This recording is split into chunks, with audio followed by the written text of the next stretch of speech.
Hi friends, we are twins and welcome back to my channel Physics with Twins। तो जैसा कि आपको पता है यूनिट फर्स्ट सेकेंड की न्यूमेरिकल की मैराथन क्लास हो चुकी है और आज के लेक्चर में यूनिट थर्ड की मैराथन क्लास होगी। यूनिट थर्ड जिसका नाम है कोऑर्डिनेट सिस्टम। ठीक है, देखिए यूनिट फर्स्ट एंड सेकेंड हमने ले लिया था, यूनिट थर्ड लेने में थोड़ा टाइम लग गया और हमने कहा था कि आज यूनिट थर्ड की मैराथन क्लास आ जाएगी, पर आज देखिए क्या हो गया। आज दिन में कुछ काम हो गया, इसलिए क्या हुआ कि वीडियो शूट नहीं हो पाया, इसलिए रात के बज रहे हैं 10। आप लोग देख सकते हैं कि रात के बज रहे हैं 10। आप लोग को दिख रहा है कि नहीं, तो देखिए मेरे को रात के 10 बज रहे हैं और आज वीडियो शूट होगा। यूनिट थर्ड की मैराथन क्लास शूट करेंगे और वीडियो कल अपलोड होगा, इसलिए वीडियो जब आपके पास पहुंचेगी तो कल हो चुका रहेगा। तो उसके लिए मैं आप लोगों से माफी मांगूंगी और आप लोग वीडियो को सपोर्ट कीजिएगा, क्योंकि वीडियो बहुत ही ज्यादा इम्पोर्टेंट है, क्योंकि आप लोग का एग्जाम बहुत नजदीक है। तो इससे यूनिट फर्स्ट एंड सेकेंड की मैराथन क्लास भी जरूर से जरूर देखिएगा और यूनिट थर्ड की भी मैराथन क्लास देख लीजिएगा। ठीक है, तो देखिए हमने जैसा कि नाम नहीं बताया, इसलिए आप लोगों को कमेंट बॉक्स में बताना है कि जैसे कि ये पढ़ाएंगी तो इनका नाम क्या है, प्रियंका नाम है कि पूजा नाम है। ठीक है, आप लोग को बताना है। देखिए कौन कौन पहचान लेता है कि कौन पूजा है और कौन प्रियंका है। तो चलिए क्लास को स्टार्ट करते हैं बिना देरी किए हुए।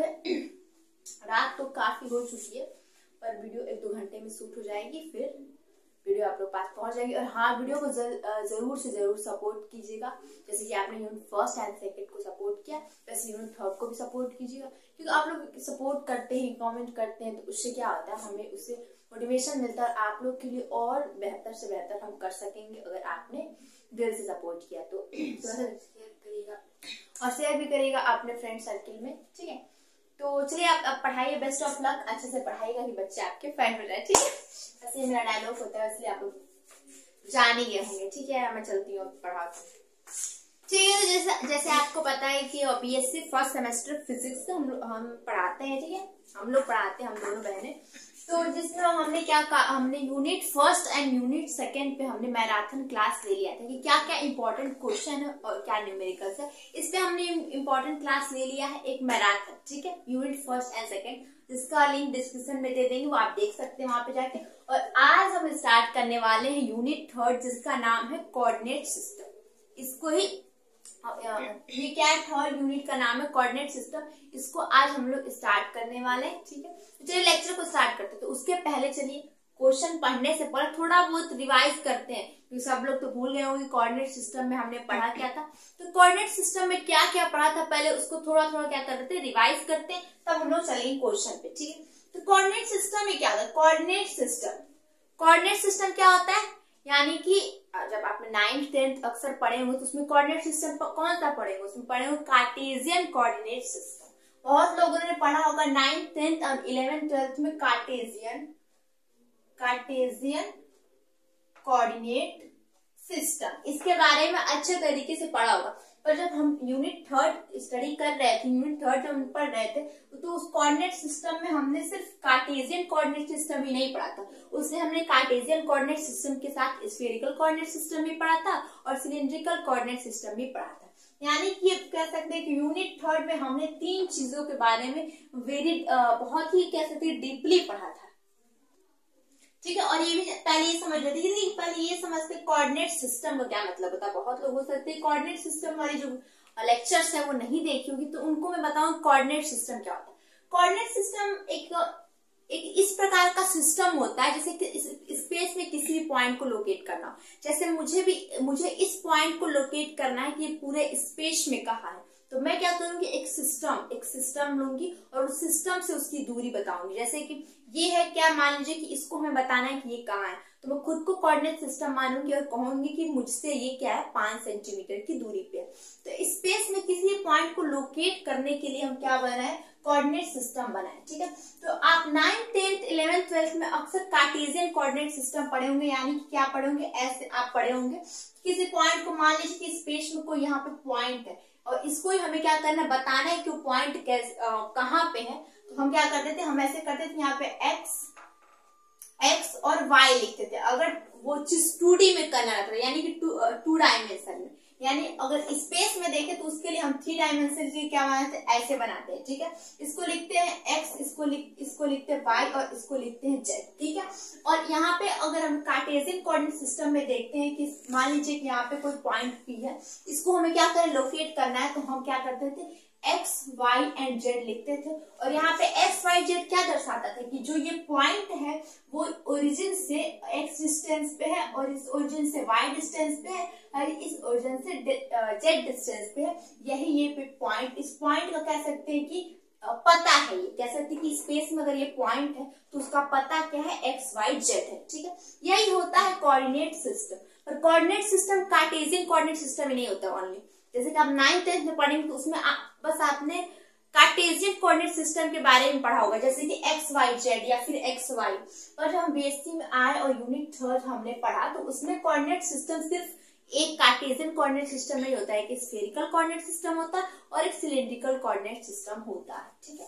तो कार्टेशियन कोऑर्डिनेट सिस्टम से तो आप भली बात ही परिचित होंगे, उसको आपको बताने की जरूरत नहीं है। पर स्फेरिकल कोऑर्डिनेट सिस्टम और सिलेंड्रिकल कोऑर्डिनेट सिस्टम क्या होता है, ये आप यूनिट 3 में आपने अच्छी तरीके से पढ़ा है। और हमने यूनिट 3 में एक और चीज आपको पढ़ाया, फर्स्ट क्या पढ़ाया हमने, कार्टेशियन, ठीक है, कार्टेशियन सिस्टम और स्फेरिकल सिस्टम के बीच, इन दोनों के बीच रिलेशन भी हमने निकलवाया था जब हमने यूनिट 3 पढ़ा था उस समय हमने। क्योंकि स्फेरिकल कोऑर्डिनेट, अब आप ये कहेंगे कि कार्टेशियन कोऑर्डिनेट सिस्टम तो समझ में आ रहा है, स्पेस में कोई पॉइंट है उसको लोकेट करना हमें, तो इसलिए हम कार्टेशियन कोऑर्डिनेट सिस्टम का यूज करते हैं।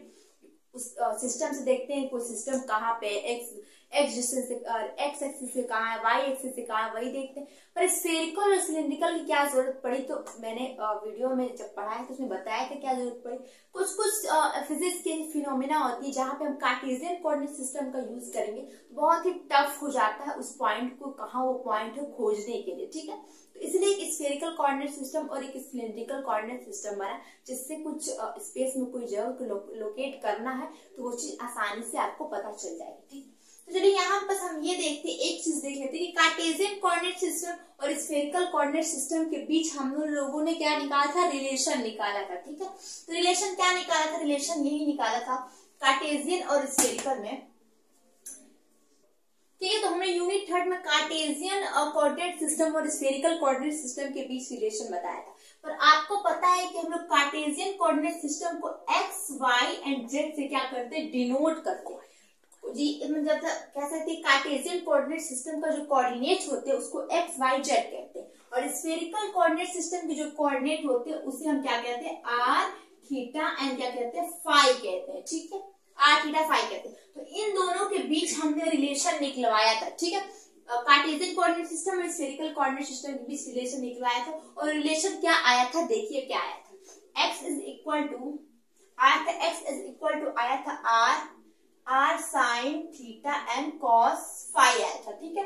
और y इज इक्वल टू आया था r sine theta and sine phi आया था, और z इज इक्वल टू आया था आर कॉस थीटा, ठीक है। अब ये कहेंगे ये कहां से आ गया थे, इसको मैंने थ्योरी जब पढ़ाई जहां पे हमने कोऑर्डिनेट सिस्टम पढ़ा है, यूनिट 3 के प्लेलिस्ट में जाके आप देख सकते हैं कि हमने स्फेरिकल कार्टेशियन और स्फेरिकल कोऑर्डिनेट सिस्टम यानी एक्स, वाई, जेड और आर, थीटा, फाई के बीच रिलेशन ये निकलवाया था, ठीक है। ये चीज आप समझ गए। और वैसे ही मैंने क्या कहा, एक तो कार्टेशियन कोऑर्डिनेट सिस्टम जो होता है ये तो 9th, 10th, 11th से ही जानते हैं, पर स्फेरिकल नया आया तो उन दोनों के बीच हमने रिलेशन निकाल लिया। अब एक और सेकेंड एक और चीज जो वो है, एक और इसको भी अभी समझ लीजिए क्या है, कार्टेशियन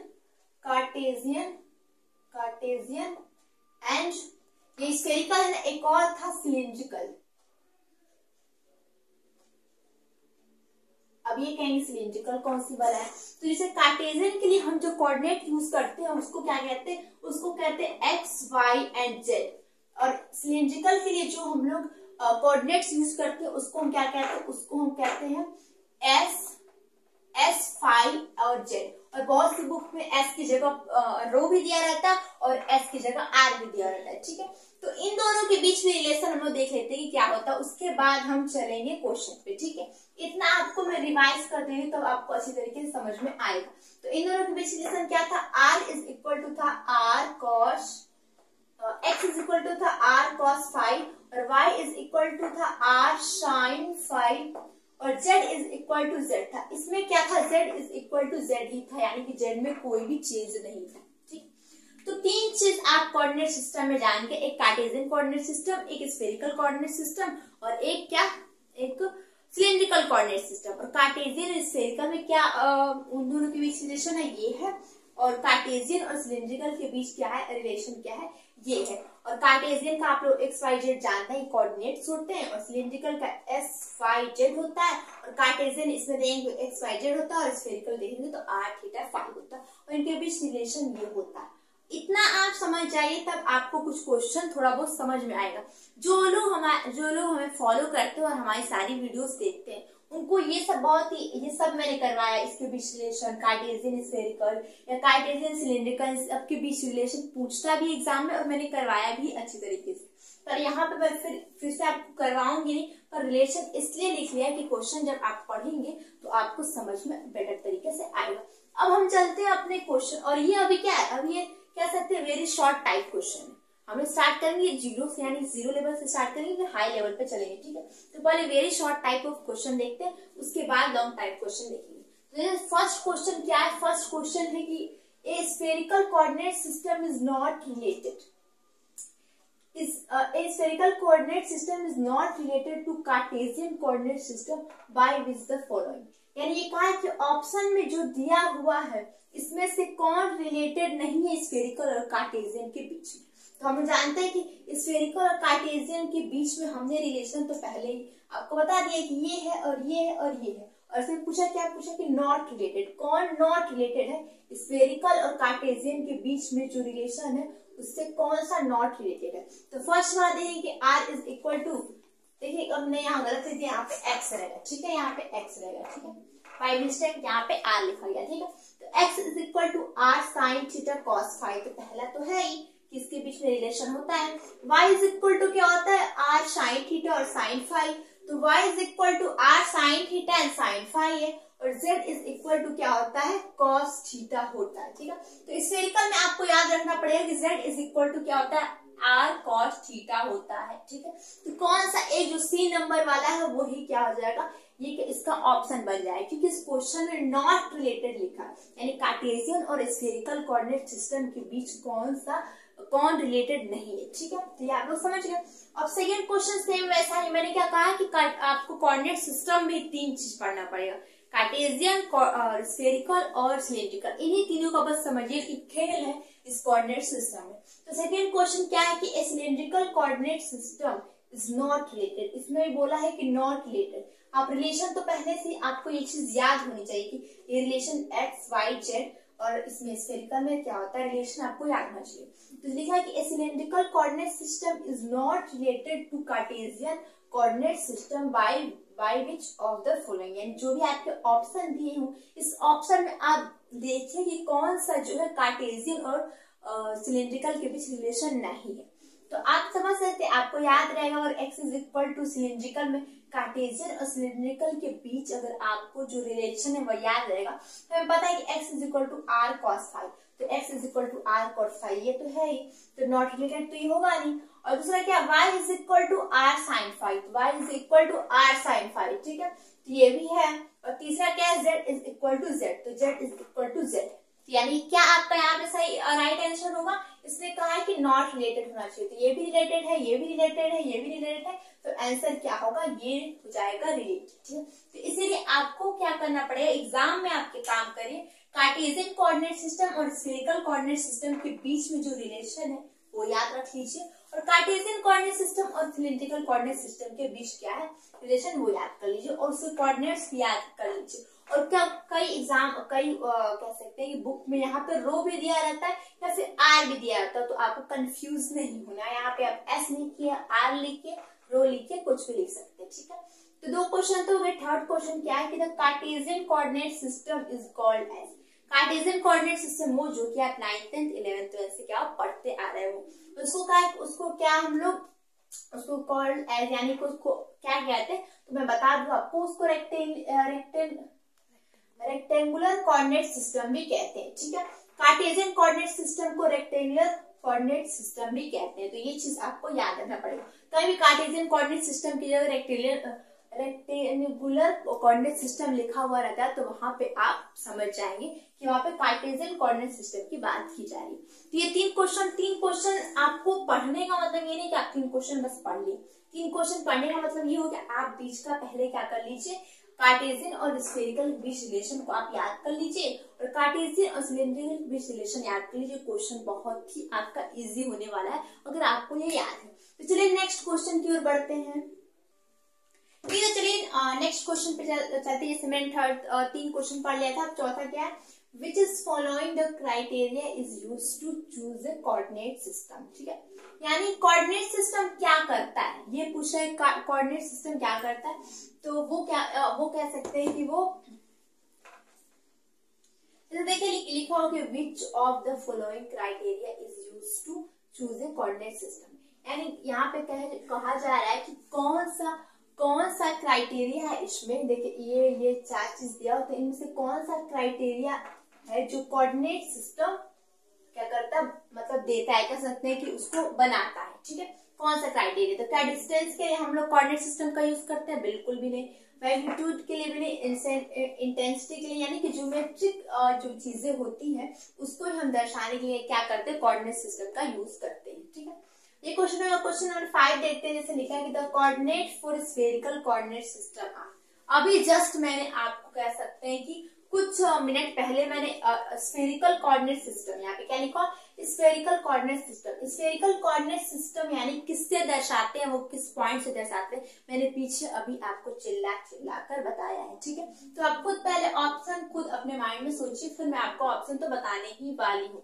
स्फेरिकल कोऑर्डिनेट सिस्टम में किस कोऑर्डिनेट सिस्टम, जो कोऑर्डिनेट सिस्टम होता है यानी कोऑर्डिनेट्स होता है, सॉरी सिस्टम नहीं, स्फेरिकल कोऑर्डिनेट सिस्टम में क्या कोऑर्डिनेट्स होते हैं, किससे हम लोग रिप्रेजेंट करते हैं, आप लोग बताइए। ठीक है, अभी जस्ट मैंने पीछे आपको 1-2 मिनट पहले आपको चिल्ला के बताया, थोड़ी देर में रुक जाती हूँ और आप लोग क्या कर लीजिए, सोच लीजिए। ठीक है, तो कौन सा यूज करते हैं, हम लोग यूज करते हैं आर थीटा एंड फाई। ठीक है, तो स्फेरिकल कोऑर्डिनेट सिस्टम में जो जिससे हम रिप्रेजेंट करते हैं उसको क्या कहते हैं, आर थीटा फाई।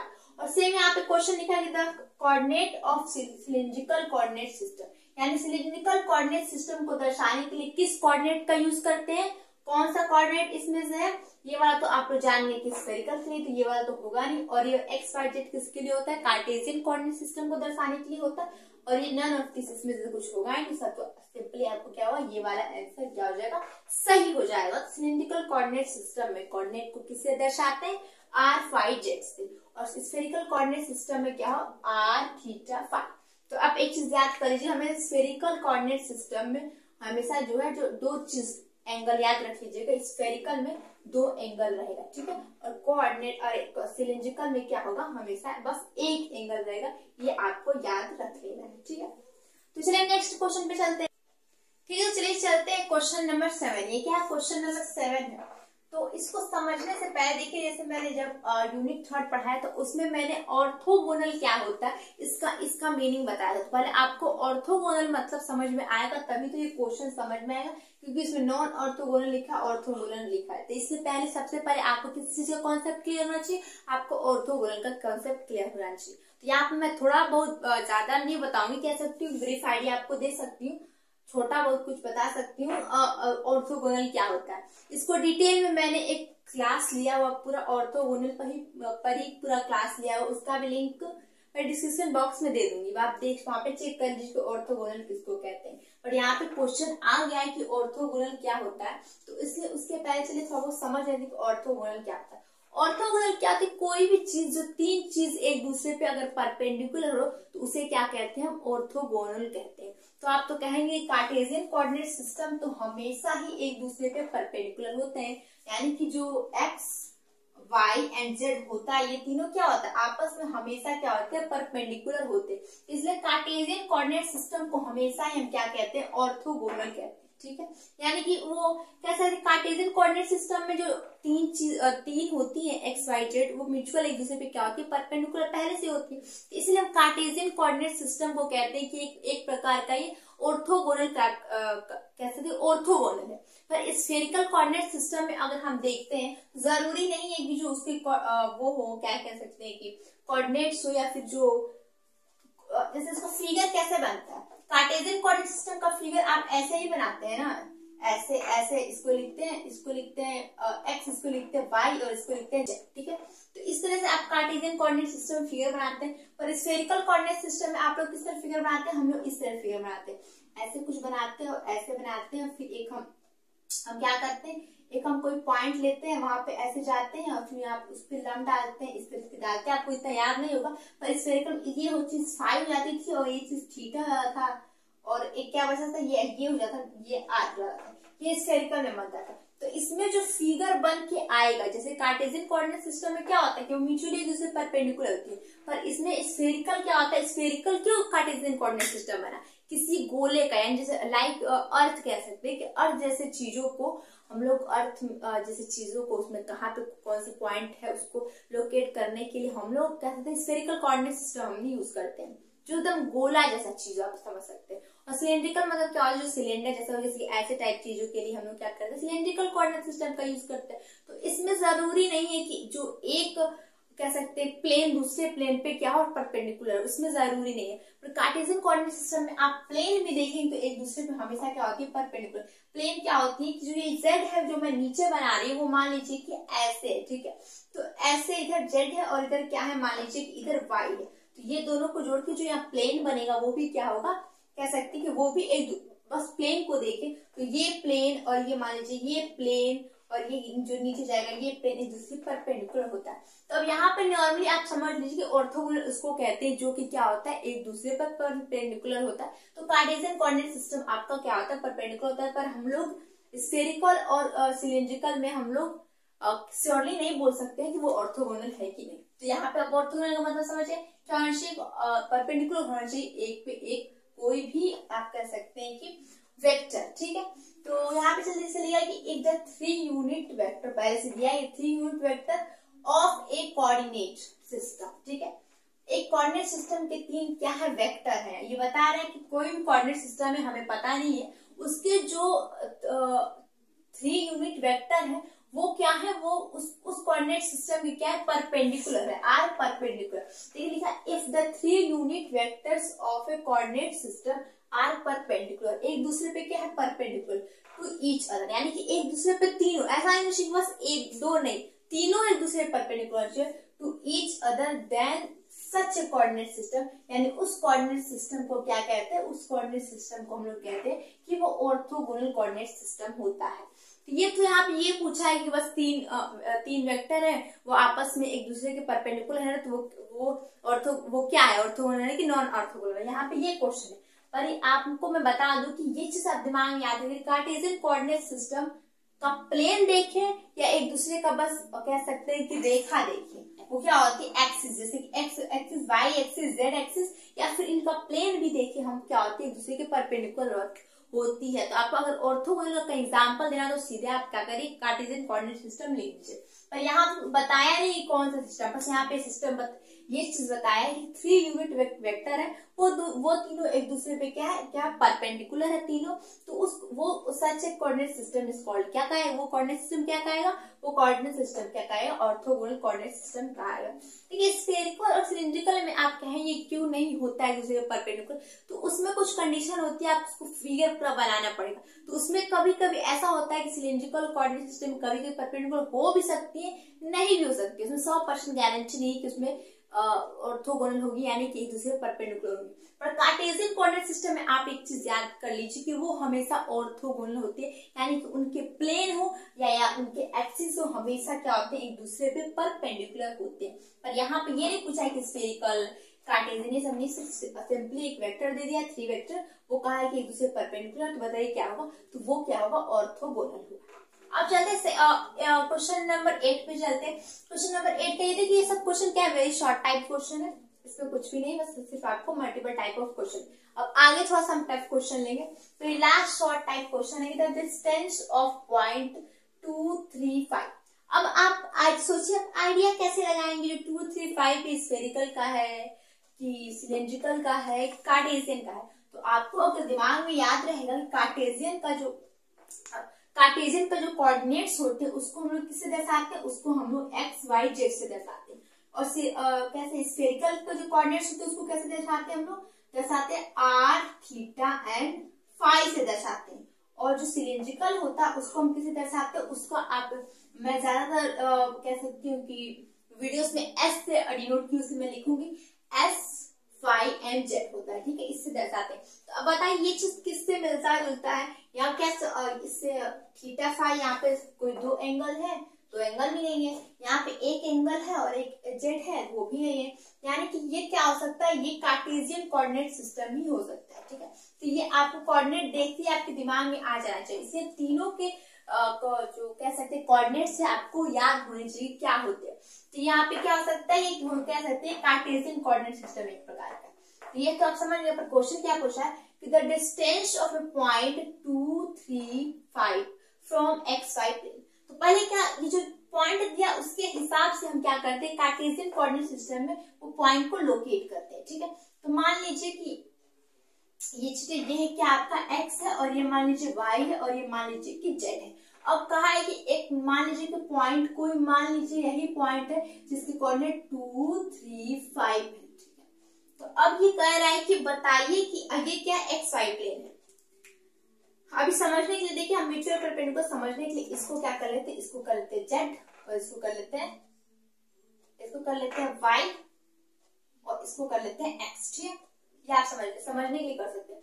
अब देखिए कहा है कि एक्स वाई प्लेन से हमें डिस्टेंस बताना है, जो पॉइंट है जहां वो पॉइंट है उस पॉइंट से एक्स वाई प्लेन की दूरी कितनी होगी, यही हमें बताना है। The distance of point 2, 3, 5 from x y plane. तो एक्स वाई प्लेन क्या ये है, तो एक्स वाई प्लेन यहाँ पे कैसा है, यहाँ पे कह सकते हैं कि जैसे एक्स वाई प्लेन ऐसा है, देखिए एक्स वाई प्लेन जो जेड है, जो मैंने यहाँ पे जो नीचे बनाया है जेड नहीं, जिसको मैंने एक्स से दर्शाया है, वो एक्स कैसे है, जेड तो ऊपर है समझिए, वाई इधर है, और परपेंडिकुलर करने के लिए जो एक्स है वो समझिए कि एक्स ऐसे है, तब क्या हो जाएगा 90 डिग्री हो जाएगा।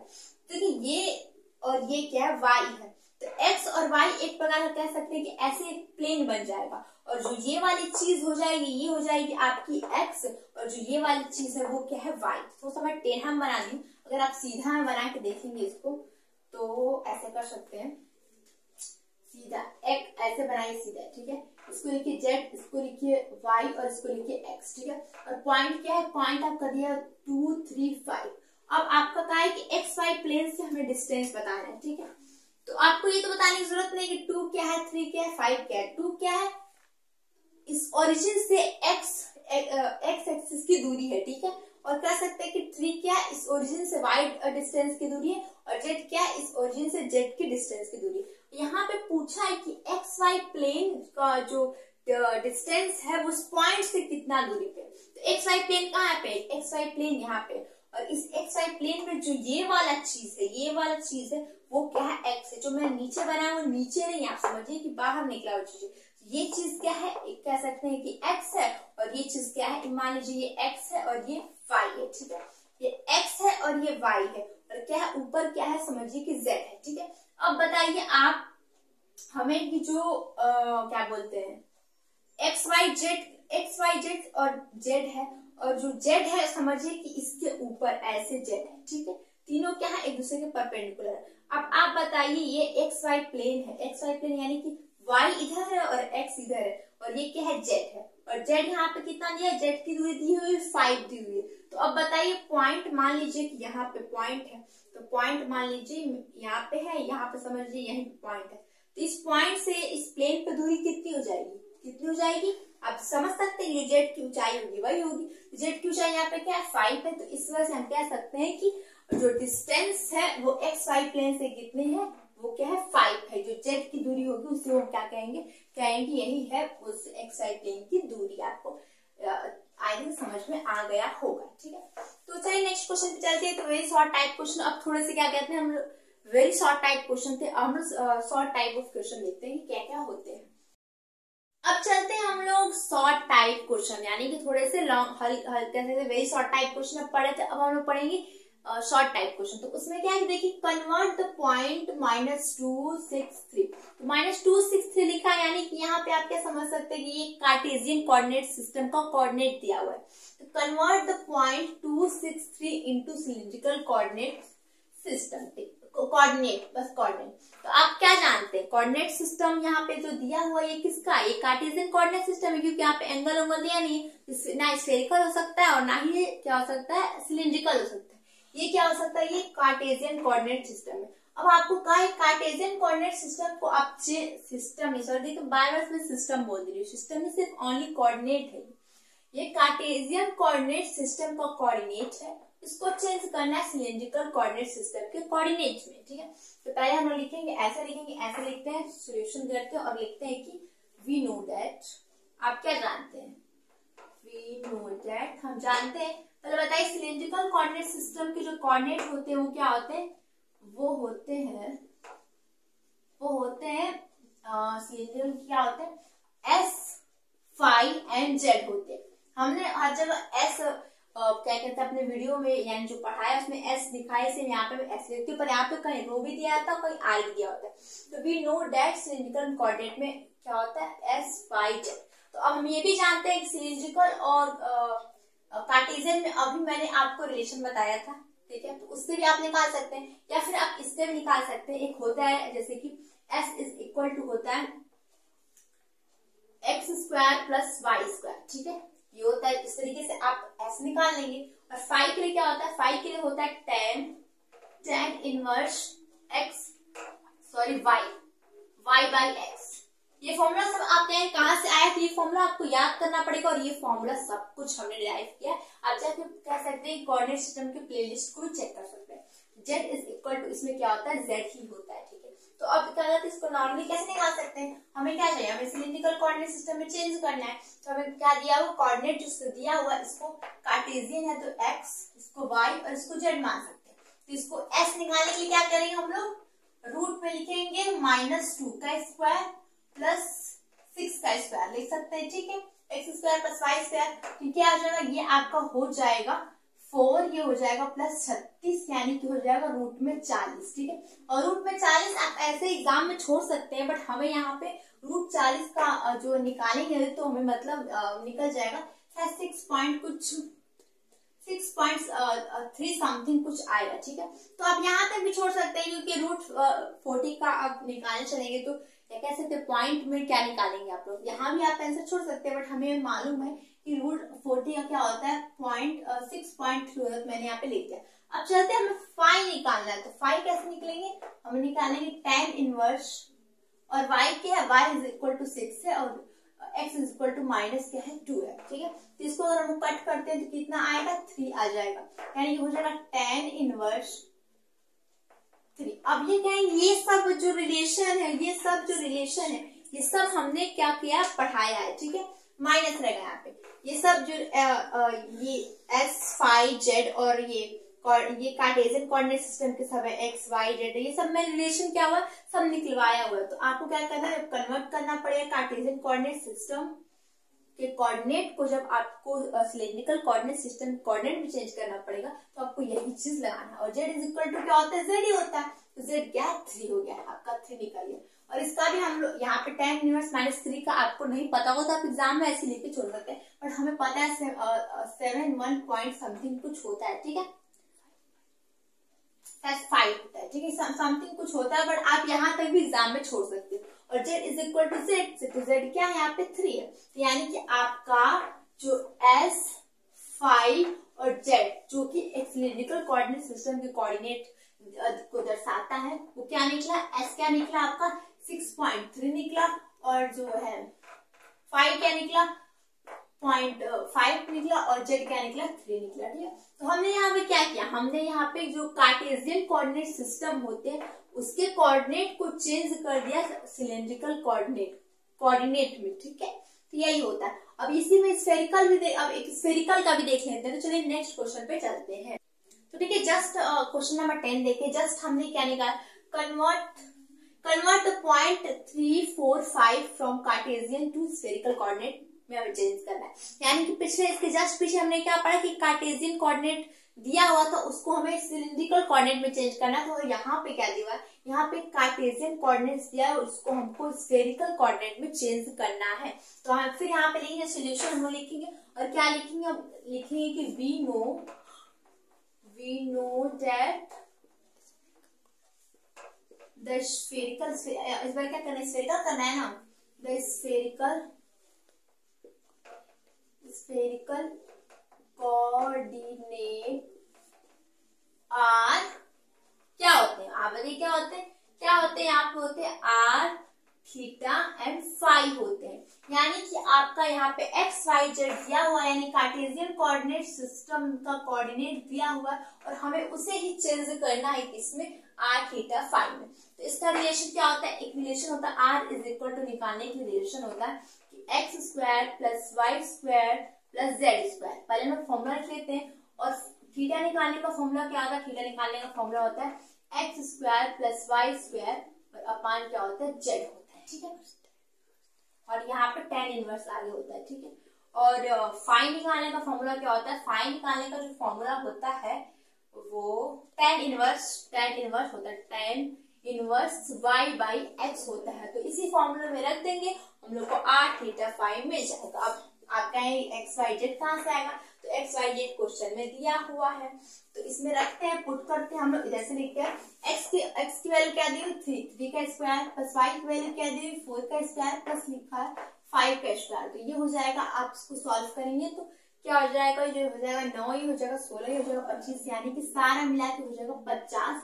और इसको ऐसे भी छोड़ सकते एग्जाम में, और हमें पता है, मैं लिख दे रही हूँ इसका कुछ आएगा 7.10 समथिंग कुछ आएगा, ठीक है। तो 7.07 ऐसे कुछ समथिंग आएगा, ठीक है। और अब चलते हैं हम लोग थीटा कैसे निकालेंगे, तो थीटा इज इक्वल टू, मैं फॉर्मूला दिया हुआ tan इनवर्स करेंगे और ऊपर क्या लिखेंगे 3 का स्क्वायर प्लस 4 का स्क्वायर अपान लिख देंगे जेड। जेड क्या दिया हुआ आपका 5 दिया हुआ है, क्वेश्चन से देखेंगे जेड 5 दिया हुआ, और इसको सॉल्व करेंगे तो आपका आ जाएगा 3 का स्क्वायर 9 और ये 16, यानी कि 9 प्लस 16 नीचे 5 और ये हो जाएगा 25 रूट में, और ये हो जाएगा क्या हो जाएगा 5। तो इसको 25 लिखे, तो इसको 25 को आप 5 निकाल सकते हैं, रूट से निकालेंगे तो आप 5 निकाल देंगे।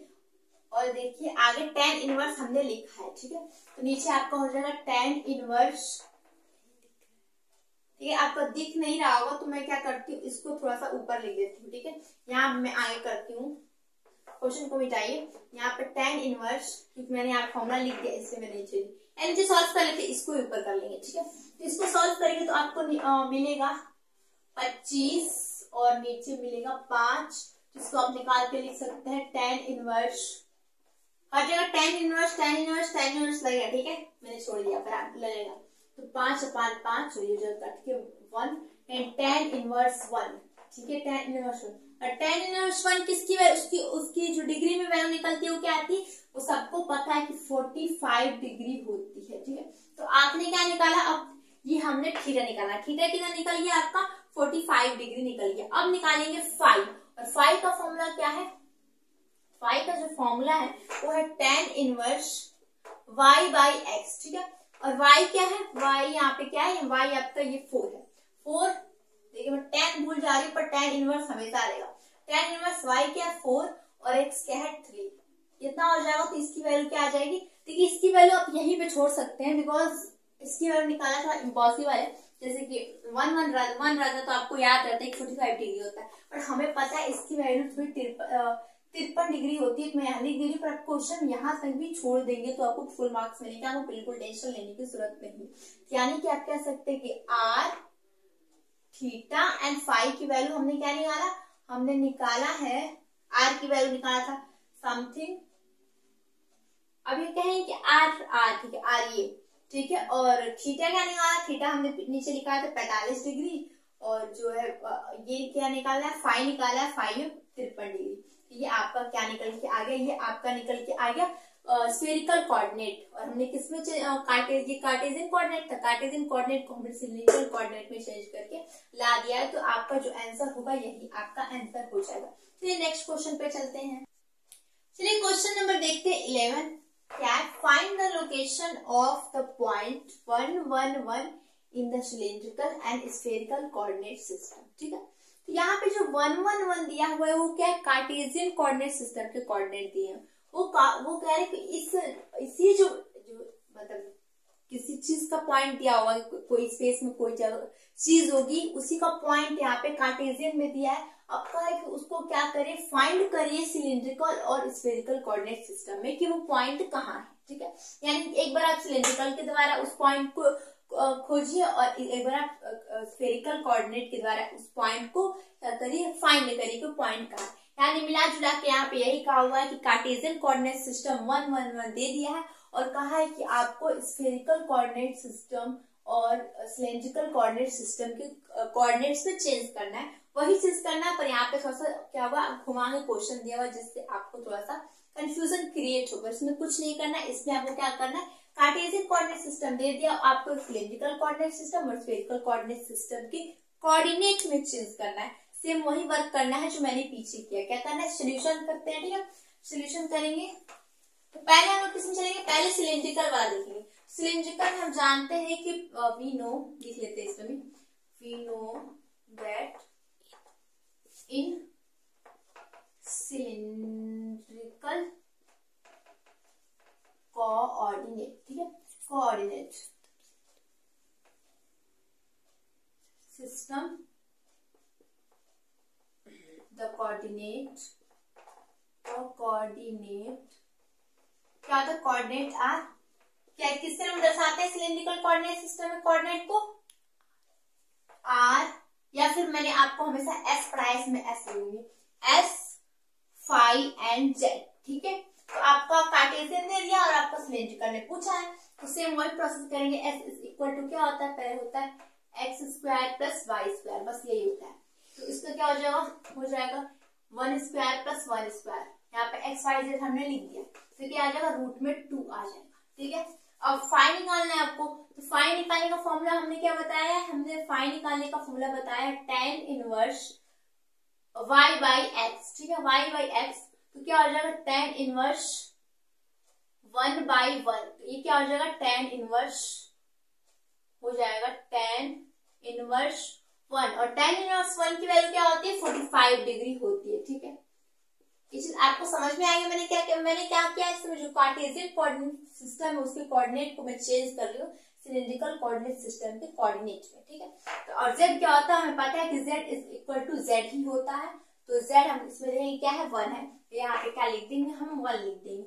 यानी कह सकते हैं इन लास्ट हम क्या कर सकते हैं, s फाई एंड z क्या हम लोग का आ गया √2 और हो गया 45 डिग्री, और ये हो गया आपका, इधर से लिख लेते हैं, z की वैल्यू क्या है 1 हो गई। ठीक है, तो ये आप पहले क्या कर लीजिए, स्क्रीनशॉट कर लीजिए। अब हमें क्या निकालना है, अभी तो हमने सिर्फ सिलिंड्रिकल के कोऑर्डिनेट को निकालना है, हमें इसी में ही हमें स्फेरिकल कोऑर्डिनेट सिस्टम के कोऑर्डिनेट भी निकालने हैं, तो इसको लीजिए स्क्रीनशॉट। अब चलिए स्टार्ट करते हैं, हम लोग क्या निकालना है, हमें स्फेरिकल निकालना है, तो सेम ये चीज करेंगे, यहाँ पे लिख लेते हैं स्फेरिकल, ठीक है, स्फेरिकल कोऑर्डिनेट सिस्टम। ठीक है, सिस्टम में इधर लिखा हुआ है, ठीक है, सिस्टम द कोऑर्डिनेट आर क्या होता है, यहाँ पे क्या होता है आपको याद रखना पड़ेगा, स्फेरिकल का क्या होता है, सिलिंड्रिकल का क्या होता है, तो स्फेरिकल का होता है आर थीटा एंड फाई। आप एक चीज याद कर ली, स्फेरिकल थोड़ा सा ज्यादा गोला टाइप का रहता है, तो उसमें क्या होगा 2 एंगल जो रहेंगे, तो आप समझ जाइए क्या हो जाएगा स्फेरिकल। यानी हमने यहाँ पे आर थीटा फाई को फाइंड आउट करना है, तो उसके फॉर्मूला क्या होता है, उसके फॉर्मूला में जस्ट हमने आपको निकाला, फिर से एक बार निकाल के दिखाते हैं। तो क्या होता है, आर कैसे निकालते हैं, आर इज इक्वल टू लिखते हैं इसमें x square plus y square plus z square. जो सिलिंड्रिकल वाले में जेड नहीं रहता, बट इसमें हर चीज बड़ा होता है, समझ जाइए कि इसमें हर चीज क्या होता है, बड़ा होता है, इसमें एंगल भी क्या होते हैं, 2 होते हैं। ये आप इस तरीके से समझिए। तो क्या आ जाएगा, रूट में 3 हो जाएगा। और थीटा कैसे निकालते हैं, कैसे थीटा निकालते हैं, तो थीटा ऐसे निकालते हैं tan inverse y by x. ठीक है, इस तरीके से हम लोग थीटा निकालेंगे। तो tan inverse y by x से तो फाई निकालते हैं, ये होता है tan इनवर्स होता है x square plus y square upon z होता है। ठीक है, ये होता है। ठीक है, तो इसको निकालेंगे तो क्या होगा, tan इनवर्स इसका करेंगे तो क्या आ जाएगा, 1 का स्क्वायर प्लस 1 का स्क्वायर अपॉन हो जाएगा 1। इसको सॉल्व करेंगे हो जाएगा tan इनवर्स 2/1, ये आपका निकल के आ जाएगा। तो आप यहाँ भी छोड़ सकते हैं, या फिर आपको अगर इसमें डिग्री में वैल्यू पता है तो आप डिग्री में वैल्यू लिख सकते हैं। फाई का फॉर्मूला कैसा होता है, इसमें स्फेरिकल में फाई का फॉर्मूला हमने क्या बताया था आपको, बताया tan inverse y by x. ठीक है, तो tan इनवर्स कर लेंगे और y आपको क्या है 1 है और x भी क्या है आपका 1 है, तो हो जाएगा tan इनवर्स बराबर लिखे। ठीक है, tan इनवर्स 1/1 इज इक्वल टू 1 और tan इनवर्स 1 की वैल्यू क्या होती है, 45 डिग्री होती है। तो आप कह सकते हैं कि लास्ट में आपको क्या आंसर मिला, लास्ट में आपको आंसर r थीटा फाई आपको निकाला था, जो वैल्यू आपकी मिली वो क्या मिली, r की वैल्यू √3 हो गई और थीटा की वैल्यू आप tan इनवर्स ऐसे एग्जाम में लिख के छोड़ सकते हैं। ठीक है, जरूरी नहीं कि आपको हमेशा डिग्री लिखी, जिसका आपको डिग्री पता है वो डिग्री लिख सकते हैं। ठीक है, कॉमा और यहाँ पे क्या आ जाएगा 45 डिग्री। ये आपका क्या निकल के आ गया, स्फेरिकल कोऑर्डिनेट सिस्टम के कोऑर्डिनेट होके निकल के आपके। ठीक है, तो यही चीज होगा। देखिए यहाँ पे 1 में रूट में ही रहेगा, ये जो 2 है वो रूट में ही होगा, यहाँ पे 2 क्या हो जाएगा, रूट में ही होगा। ठीक है, छोटी छोटी चीजों को आपको ध्यान देना पड़ेगा। तो इसमें क्या था, इसमें हमें क्या करना है, सेम आपको वही चीज कन्वर्ट ही करना था, पर आपको find the location of point, यानी कि कार्टेशियन में जो वो पॉइंट लोकेट कर रहा है, इस पॉइंट से आपको उसी में सिलेंड्रिकल और स्फेरिकल का निकालना था। तो वही चीज करना था, कन्वर्ट करना था। तो इसको भी स्क्रीनशॉट ले लीजिए और जल्द से चलते नेक्स्ट क्वेश्चन पर। तो क्वेश्चन नंबर 12 देखते हैं, इसमें क्या लिखा है, इसमें लिखा है convert the given rectangular coordinate in corresponding cylindrical coordinate, यानी कि यहाँ पे जो रेक्टेंगुलर कोऑर्डिनेट के जो कोऑर्डिनेट है वो दिए हुए हैं और हमें क्या करना है, कन्वर्ट करना है किसमें, सिलेंड्रिकल कोऑर्डिनेट में कन्वर्ट करना है। तो अब क्या है, हमने कार्टेशियन पढ़ लिया, स्फेरिकल पढ़ लिया, सिलेंड्रिकल पढ़ लिया, अब ये रेक्टेंगुलर कोऑर्डिनेट कौन से वाला है। तो मैं आपको बता दूं कि कार्टेशियन कोऑर्डिनेट सिस्टम को ही क्या कहते हैं, रेक्टेंगुलर कोऑर्डिनेट सिस्टम कहते हैं। तो इसलिए यहाँ पे जो रेक्टेंगुलर कोऑर्डिनेट्स दिया हुआ है, यानी क्या दिया हुआ है यहाँ पे, ये एक्स वाई जेड ही दिया हुआ है, यानी कि क्या है, ये एक प्रकार का कार्टेशियन कोऑर्डिनेट सिस्टम के कोऑर्डिनेट दिए, उसे कन्वर्ट करना हमें सिलेंड्रिकल कोऑर्डिनेट में। तो इसको हमने जस्ट अभी इसको क्या किया, अभी जस्ट इसको पीछे बताया, चलिए इसको भी कर लेते हैं। तो आपसे घुमा घुमा के क्वेश्चन पूछ सकता है, इसलिए मैं क्वेश्चन को थोड़ा बदल के, जैसे क्वेश्चन आपका जो लिखा रहेगा वो अलग अलग टाइप का लिखा रहेगा, पर हमें करना एक ही चीज रहेगा। ठीक है, तो रेक्टेंगुलर और कार्टेशियन एक ही होता है, तो एक्स वाई जेड दिया, हमें क्या करना है, सिलेंड्रिकल में चेंज करना है। तो फटाफट पहले लिख लेते हैं सोल्यूशन और फिर लिखेंगे we know that the cylindrical coordinate are क्या है, सिलेंड्रिकल कोऑर्डिनेट के कोऑर्डिनेट्स क्या होते हैं, बताइए वो क्या होते हैं, आप सोचिए कुछ देर तक, होते हैं एस फाई एंड जेड। ठीक है, तो हमें एस फाई जेड निकालना है। तो हम जानते हैं कि एस का फॉर्मूला क्या होता है, एस का फॉर्मूला होता है x square plus y square, और क्या हो जाएगा यहाँ पे, एक्स क्या है यहाँ पे, एक्स यहाँ पे 2 है। ठीक है, तो 2 का स्क्वायर हो जाएगा प्लस वाई का स्क्वायर क्या है 3 है, तो ये हो जाएगा इक्वल टू हो जाएगा 4 और ये हो जाएगा 9। ठीक है, अब इसको ऐड करेंगे तो कितना आएगा, आपका आएगा रूट में 13। ठीक है, तो आप इतना भी करके छोड़ सकते हैं, अगर आपको इसकी वैल्यू पता है तो आप लिख सकते हैं, नहीं तो आप इतना लिख के छोड़ भी सकते हैं। और फाई निकालना है, तो फाई कैसे निकालेंगे हम लोग, फाई का फॉर्मूला क्या होता है, tan inverse y by x होता है। ठीक है, तो tan inverse y by x हो गया, तो tan इनवर्स y क्या है आपका 3 है और x क्या है 2 है। ठीक है, तो इसकी वैल्यू क्या होगी, इसकी वैल्यू अगर आपको पता है तो आप लिख सकते हैं, नहीं तो आपको नहीं पता है तो आप इतना भी करके छोड़ सकते हैं, ठीक है। तो हम क्या करते हैं, इसको इतना ही छोड़ देंगे, इसकी वैल्यू हमें नहीं पता है, ठीक है। अब अगर इसकी वैल्यू आपको पता है तो आप लिख सकते हैं एग्जाम में, ठीक है। और z इज इक्वल टू इसमें क्या होता है, z ही होता है, तो z इसमें क्या है, 1 है, ठीक है। मैं इसलिए एक ही टाइप का क्वेश्चन कई बार करा रही हूँ, क्योंकि क्या इसमें लिखने का तरीका अलग है। क्वेश्चन अगर ऐसा आ जाएगा तो आपको समझ में आ जाएगा। और इस इतनी बार मैंने करवा दिया कि आपको S5Z कैसे निकालते हैं, इसका तो फॉर्मूला ही आपको याद हो चुका होगा। तो हम कहते हैं कि लास्ट में हमारा आंसर क्या आएगा, S5Z हमने क्या निकाला है, हमने निकाला S की वैल्यू क्या निकाली थी, √13 निकाली थी, और 5 की वैल्यू क्या निकाला था, tan इनवर्स 3/2 लिखा था, ठीक है। और z की वैल्यू क्या है, 1, z ही रहता है, इसमें हो जाएगा 1, ठीक है। ये आ जा रही है। अब चलिए नेक्स्ट, अब क्या करेंगे हम, थोड़ा सा ये सब एक ही टाइप के क्वेश्चन है, थोड़ा सा डिफरेंट क्वेश्चन, थोड़ा सा टफ यानी कैसे थोड़ा सा अपर लेवल के क्वेश्चन देखते हैं। तो चलिए चलते हैं क्वेश्चन नंबर कैसे 14 क्या है, ट्रांसफॉर्म द वेक्टर a के जो दिया हुआ 3xi cap yi j cap and x² k cap in cylindrical coordinate system, ठीक है। तो ये कह रहा है कि पहले जो, ठीक है, तो क्या है यहाँ पे x² z है, ठीक, क्वेश्चन में z था, इसे मैं फिर से देख लूं। इसमें क्या कहा, उसमें सिर्फ हम लोग अभी जो पीछे क्वेश्चन पढ़े थे उसमें बस यही पढ़े थे, कार्टेशियन कोऑर्डिनेट सिस्टम के कोऑर्डिनेट दिए होते थे उसको हम स्फेरिकल कोऑर्डिनेट सिस्टम कोऑर्डिनेट में चेंज करते थे, ठीक है। या तो कार्टेशियन कोऑर्डिनेट सिस्टम के कोऑर्डिनेट दिए होते थे उसको हम इस सिलिंड्रिकल कोऑर्डिनेट सिस्टम के कोऑर्डिनेट में चेंज करते थे।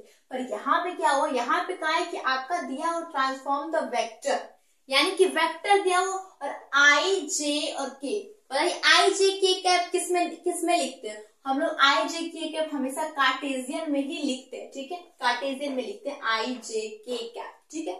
तो पहले हम ये लिखेंगे, मतलब कह सकते हैं कार्टेशियन कोऑर्डिनेट सिस्टम जो होता है उसके जो कोऑर्डिनेट होते हैं उस कोऑर्डिनेट को हम जब पोजीशन में लिखते हैं तो क्या लिख लेते हैं, i लगा लेते हैं, j निकाल लेते हैं, k निकाल लेते हैं। जैसे मैं आपको एक चीज पहले समझाऊं, आपको थोड़ा सा समझा दूं मैं कि कार्टेशियन कोऑर्डिनेट सिस्टम मान लीजिए ये है और ये कोई पॉइंट है, ये पॉइंट x y z है, तो इसको जब आप पोजीशन वेक्टर लिखते थे तो आप कैसे निकालते थे, आज जो निकालते थे पोजीशन वेक्टर आप करते थे x और फिर क्या लिखा है i कैप, क्यों i कैप करते थे, i कैप क्या दिखाता था, x एक्सिस की दिशा को दिखाता था, तो यहाँ पे डायरेक्शन भी लगा, फिर y के साथ j कैप लगाए थे और k के साथ z जो है z के साथ k कैप लगाए थे। यानी कि कार्टेशियन कोऑर्डिनेट सिस्टम के लिए क्या है, पोजीशन वेक्टर है, यानी कोऑर्डिनेट्स दिए हुए हैं। तो इस बार कोऑर्डिनेट नहीं देकर क्या दिया हुआ, ये दिया हुआ है, तो हम इसको क्या मान सकते हैं, इसको मान सकते हैं x, इसको मान सकते हैं y और इसको मान सकते हैं z। अब हमें निकालना क्या है, हमें निकालना है जो सिलिंड्रिकल कोऑर्डिनेट सिस्टम के जो कोऑर्डिनेट होते हैं वो होते हैं s phi and z, और हमें s phi z नहीं निकालना है, हमें s phi z तो निकालना है, पर उसके लिए हमें क्या निकालना है, उसको भी जैसे वेक्टर फॉर्म में सजा के लिखा है, हमें सिलिंड्रिकल कोऑर्डिनेट सिस्टम के वेक्टर फॉर्म में क्या करेंगे, सजा के लिखेंगे। तो आपको एक चीज याद रखना चाहिए, इसमें जैसे कि होता है x i कैप, तो उसमें ऐसे होता है कि मान लीजिए s आपकी कोई वैल्यू निकलेगी और फिर आगे s कैप ही लिखते हैं, ठीक है। फिर मान लीजिए फाइव की कोई वैल्यू निकलेगी तो फिर फाइव की वैल्यू के साथ फिर फाइव कैप हम लिखेंगे, प्लस z की कोई वैल्यू निकलेगी और फिर हम z के साथ z कैप ही इसमें लिखते हैं, ठीक है। यानी कार्टेशियन में i j k कैप का यूज करते हैं और सिलिंड्रिकल कोऑर्डिनेट सिस्टम में हम क्या करते हैं, जब उसको वेक्टर फॉर्म में कोऑर्डिनेट को लिखते हैं तो s कैप, फाइव कैप और j कैप के रूप में लिखते हैं। तो वही वहां पे दे दिया, यानी क्या सकते हैं, कार्टेशियन कोऑर्डिनेट सिस्टम ही दिया हुआ पर यहाँ पे उसको वेक्टर फॉर्म में लिख दिया, वेक्टर फॉर्म में लिख दिया, यानी कि i j k कैप जोड़ के यहाँ पे लिख दिया है, ठीक है। तो आप ऐसे पहले ये लिख लीजिए कि वी नो दैट, हम क्या जानते हैं सोल्यूशन को कैसे हम लोग करेंगे, लिखेंगे वी नो दैट, ठीक है, we know that, we know that, ऐसे लिखेंगे वी नो दैट, हम लोग क्या जानते हैं, हम जानते हैं कि इन सिलिंड्रिकल कोऑर्डिनेट क्या होते हैं, हमारे कोऑर्डिनेट आर होते हैं s phi z, ठीक है, s phi z, पर हमें सिर्फ s phi z नहीं निकालना, हमें s phi z निकालने के बाद ऐसे समझिए कि जैसे कार्टेशियन कोऑर्डिनेट सिस्टम के पोजीशन वेक्टर को सजा के लिखा है, वैसे ही s5 z की वैल्यू निकाल के और फिर ऐसे ही सजा के लिखेंगे। तो उसके लिखने का एक तरीका है, उसका फॉर्मूला भी है, जिसको मैंने आप अगर हमारा लेक्चर देखेंगे यूनिट 3 के कोऑर्डिनेट सिस्टम, पूरी प्लेलिस्ट की मैं डिस्क्रिप्शन बॉक्स में डाल दूंगी जो लिंक है, वहां पे आप जाके देख सकते हैं कि हमने किस तरीके से निकालना है उसका सोल्यूशन बताया। जैसे यहाँ पे स्टार्ट करते हैं, वेक्टर जो ए दिया वो क्या दिया हुआ 3xi प्लस, देखिए थोड़ा बड़ा लिखा है इसलिए यहाँ से स्टार्ट करते हैं। ए इज इक्वल टू क्या लिखा हुआ 3xi प्लस yi, ठीक है। अब यहाँ पे आई लिखा है और आप कहें यहाँ पे भी आई लिखा है। जैसे यहाँ एक्स वाई जे कोई भी अलजेब्रिक वर्ड ले लेते हैं, वैसे यहाँ पे आई लिया हुआ, तो इसलिए आई का यहाँ पे कोई मतलब मत समझिए कि यहाँ भी आई यहाँ भी आई, ये ठीक है दिशा को दिखा रहा है, पर ये आई एक अलजेब्रिक वर्ड है, ठीक है। प्लस एक्स स्क्वायर और जेड और के कैप, ठीक है, ये है, ठीक है। तो इसको अगर आप इस तरीके से लिखेंगे तो ऐसे कर सकते हैं कि ए एक्स आई कैप प्लस ए वाई जे कैप प्लस ए जेड के कैप, यानी कि आपको पॉइंट्स निकालने हैं, तो पॉइंट्स आपको क्या मिल गए, और आपका एक्स की वैल्यू में क्या मिल गई 3x मिल गई, और ए वाई की वैल्यू आपको क्या मिल गई वाई आई मिल गई, और ए जेड की वैल्यू आपको क्या मिल गई, आपको एक्स स्क्वायर और जेड मिल गई। इतना आपको वैल्यू निकल गई। अब आपको क्या करना है, अब आपको इसी तरह से जैसे ए x a Y A Z निकला है, तो ये क्या है, ये कार्टेशियन कोऑर्डिनेट सिस्टम के आगे जो लगा हुआ चीज निकला है। हमें वैसे ही क्या करना है, सिलिंड्रिकल कोऑर्डिनेट सिस्टम में a s a phi and a z हम लोग को निकालना है, ठीक है। तो हमें क्या निकालना है, हमने क्या निकालना है, हमें निकालना है, आप बता दिए आप मुझे क्या निकालना है, मुझे निकालना है ए एस के लिए जो आप जिसे दर्शाते होंगे निकाल सकते, रो भी लिख सकते हैं या फिर आर भी लिख सकते हैं एग्जाम में। फिर हमें निकालना है एस फाई और हमें निकालना है ए जेड, और फिर इसके आगे हम एस कैप और फाई कैप और जेड कैप लगा के ऐसे सजा के हम पॉइंट लिख देंगे। तो इसे निकालने का तरीका, एक फॉर्मूला है जो हमने आपको डिराइव कराया था, क्या था वो ये था कि हमें अगर a s a phi and a z अगर हमें जेड है, देखिए हाँ ए जेड निकालना है, तो उसका फॉर्मूला क्या होता था, उसका फॉर्मूला होता था, ये फॉर्मूला आपको याद रखना पड़ेगा, कॉस फाई और साइन फाई और 0 minus sine phi cos phi, और यहाँ पे भी क्या हो जाएगा 0। फिर तीसरा वाला क्या होता था, 0 0 0। अब इधर से कहेंगे इधर वाला तीसरा और इधर वाला तीसरा क्यों 0 होता था, क्योंकि z क्या होता है, हमें z क्या होता है चेंज नहीं होता, पर यहाँ पे देखिए z, सॉरी यहाँ पे z होता है, ठीक है। और इधर वैल्यू क्या होती है 0 होती है। अब ये कहेंगे अब कहाँ से फॉर्मूला आ गया, तो ये फॉर्मूला देखिए जब आप यूनिट 3 की प्लेलिस्ट देंगे तो उसमें हमने बताया है कि आपको ए एस या ए फाई या ए जेड निकालने का तरीका क्या होता है। तो ये तो सिर्फ सिलिंड्रिकल का फॉर्मूला है, वैसे अगर आपको यहाँ पे स्फेरिकल का पूछा होता तो यहाँ पे स्फेरिकल का दूसरा होता है, ठीक है, और सिलिंड्रिकल का ये होता है, तो इसलिए आपको ये फॉर्मूला क्या करना पड़ेगा, याद करना पड़ेगा। अभी और इसमें बाकी इसमें क्या करते हैं, हमको जो पॉइंट दिया होता है यानी a x a y and a z क्या करते हैं पुट करते हैं, और इसको सॉल्व करेंगे और वैल्यू जो मिलेगी वो ए एस ए फाई और ए जेड की वैल्यू मिल जाएगी। तो हम क्या करते हैं, ऊपर की थोड़ी सी चीजें क्या करते हैं इरेज कर लेते हैं। अभी हमें क्वेश्चन से कोई मतलब तो है नहीं, क्वेश्चन हमने यहाँ पे लिख ही दिया है, तो हम क्या करते हैं आराम से अब ये भी मिटा देते हैं। सब लोग जान गए यूनिट 3 चल रहा है, ये अभी लोग कोई सोच रहा है कि यूनिट 3 सेकेंड चल रहा है, सब लोग जाना है यूनिट 3 चल रहा है। किस किस ने अभी लिख दिया, मेरा नाम प्रियंका हूँ कि पूजा हूँ, किस किस ने अब तक लिख दिया, ठीक है। चलिए स्टार्ट करते हैं, इसको सॉल्व कैसे करते हैं। तो इसको ऐसे सॉल्व करते हैं हम लोग, क्या करते हैं पहले इसका इसमें इंटू होगा, फिर इसका इसमें इंटू होगा और इसका इसमें इंटू होगा, फिर करेंगे ऐड, ठीक है। तो वो हमारा अभी ए एस निकलेगा, ठीक है। तो अब एक एक लिखते हैं, ए एस पर निकालते हैं, तो ए एस निकालेंगे तो क्या निकलेगा, ए एस आपका क्या निकलेगा एस। अच्छा वैल्यू यहाँ पे देखिए दी हुई है ना, वैल्यू वहां पे दिया हुआ है, इसे तो मैंने अलग अलग कर भी दिया था, ए एक्स ए वाई और ए जेड की वैल्यू दी हुई यहाँ पे 3x दी हुई, इसकी वैल्यू वाई आई दी हुई है और इसकी वैल्यू एक्स स्क्वायर जेड दी हुई। अब हमें क्या करना है, हमें पहले ए एस की वैल्यू निकालेंगे। तो पहले ए एस कैसे निकालेंगे, कॉस फाई का इंटू करेंगे 3x में, तो क्या हो जाएगा 3x कॉस फाई, ठीक है। फिर लिखेंगे प्लस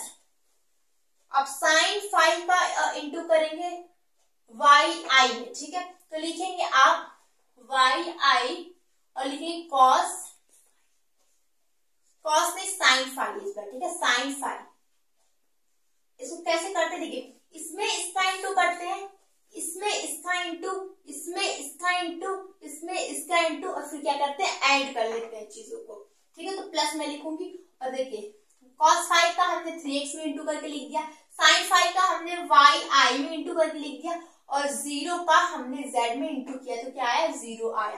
तो इसकी वैल्यू क्या आ गई आपकी, कह सकते हैं कि as की वैल्यू क्या i 3x cos phi plus y i sine phi, ठीक है। इतनी वैल्यू निकाल दी। अब इसी तरह से हम निकालेंगे ए फाई की वैल्यू निकालेंगे। तो ए फाई की वैल्यू निकालने से क्या करेंगे, अब सेकेंड वाला, ये वाला क्या इंटू होगा, फिर 3x में होगा, फिर ये वाला इंटू होगा, वाई आई में इंटू होगा, और 0 क्या होगा, इसमें इंटू होगा। तो माइनस साइन फाइव का इंटू 3x में करेंगे तो minus sign 3x sine five हो जाएगा, ठीक है। प्लस अब cos फाइव का वाई आई में इंटू होगा तो वाई आई cos फाइव हो जाएगा, ठीक है। और फिर 0 की इसमें इंटू होगा तो क्या हो जाएगा 0 हो जाएगा, यानी कि हमारा ए फाइव क्या निकल के आ गया, ए फाइव आपका निकल के आ गया minus 3x sine five plus y i cos five, ठीक है। ये वैल्यू किसके निकल के आ गई, ये एस और ए फाइव की वैल्यू निकल के आ गई। और वैसे हम क्या करेंगे, एजेड की वैल्यू निकालेंगे। तो एजेड की वैल्यू निकालेंगे, कैसे निकालेंगे, अब क्या करेंगे, इसमें इसका फिर करेंगे 3x में तो 0 आएगा, इसमें भी करेंगे 0 आएगा। अब z का इंटू करेंगे इसमें तो क्या आ जाएगा, आपका आ जाएगा x स्क्वायर z, यानी इसकी वैल्यू क्या आ गई x स्क्वायर z। तो अभी तो आपकी वैल्यू एस ए फाइव और ए जेड, यानी कह सकते हैं ये कोऑर्डिनेट निकल के आए हैं। और आपको क्या करना है, वेक्टर फॉर्म में इसको लिखना है। तो आपको इस तरीके से लिखना पड़ेगा। नीचे पहले क्या करते हैं, इसको हम करते हैं इरेज, ठीक है, इसको करते हैं इरेज।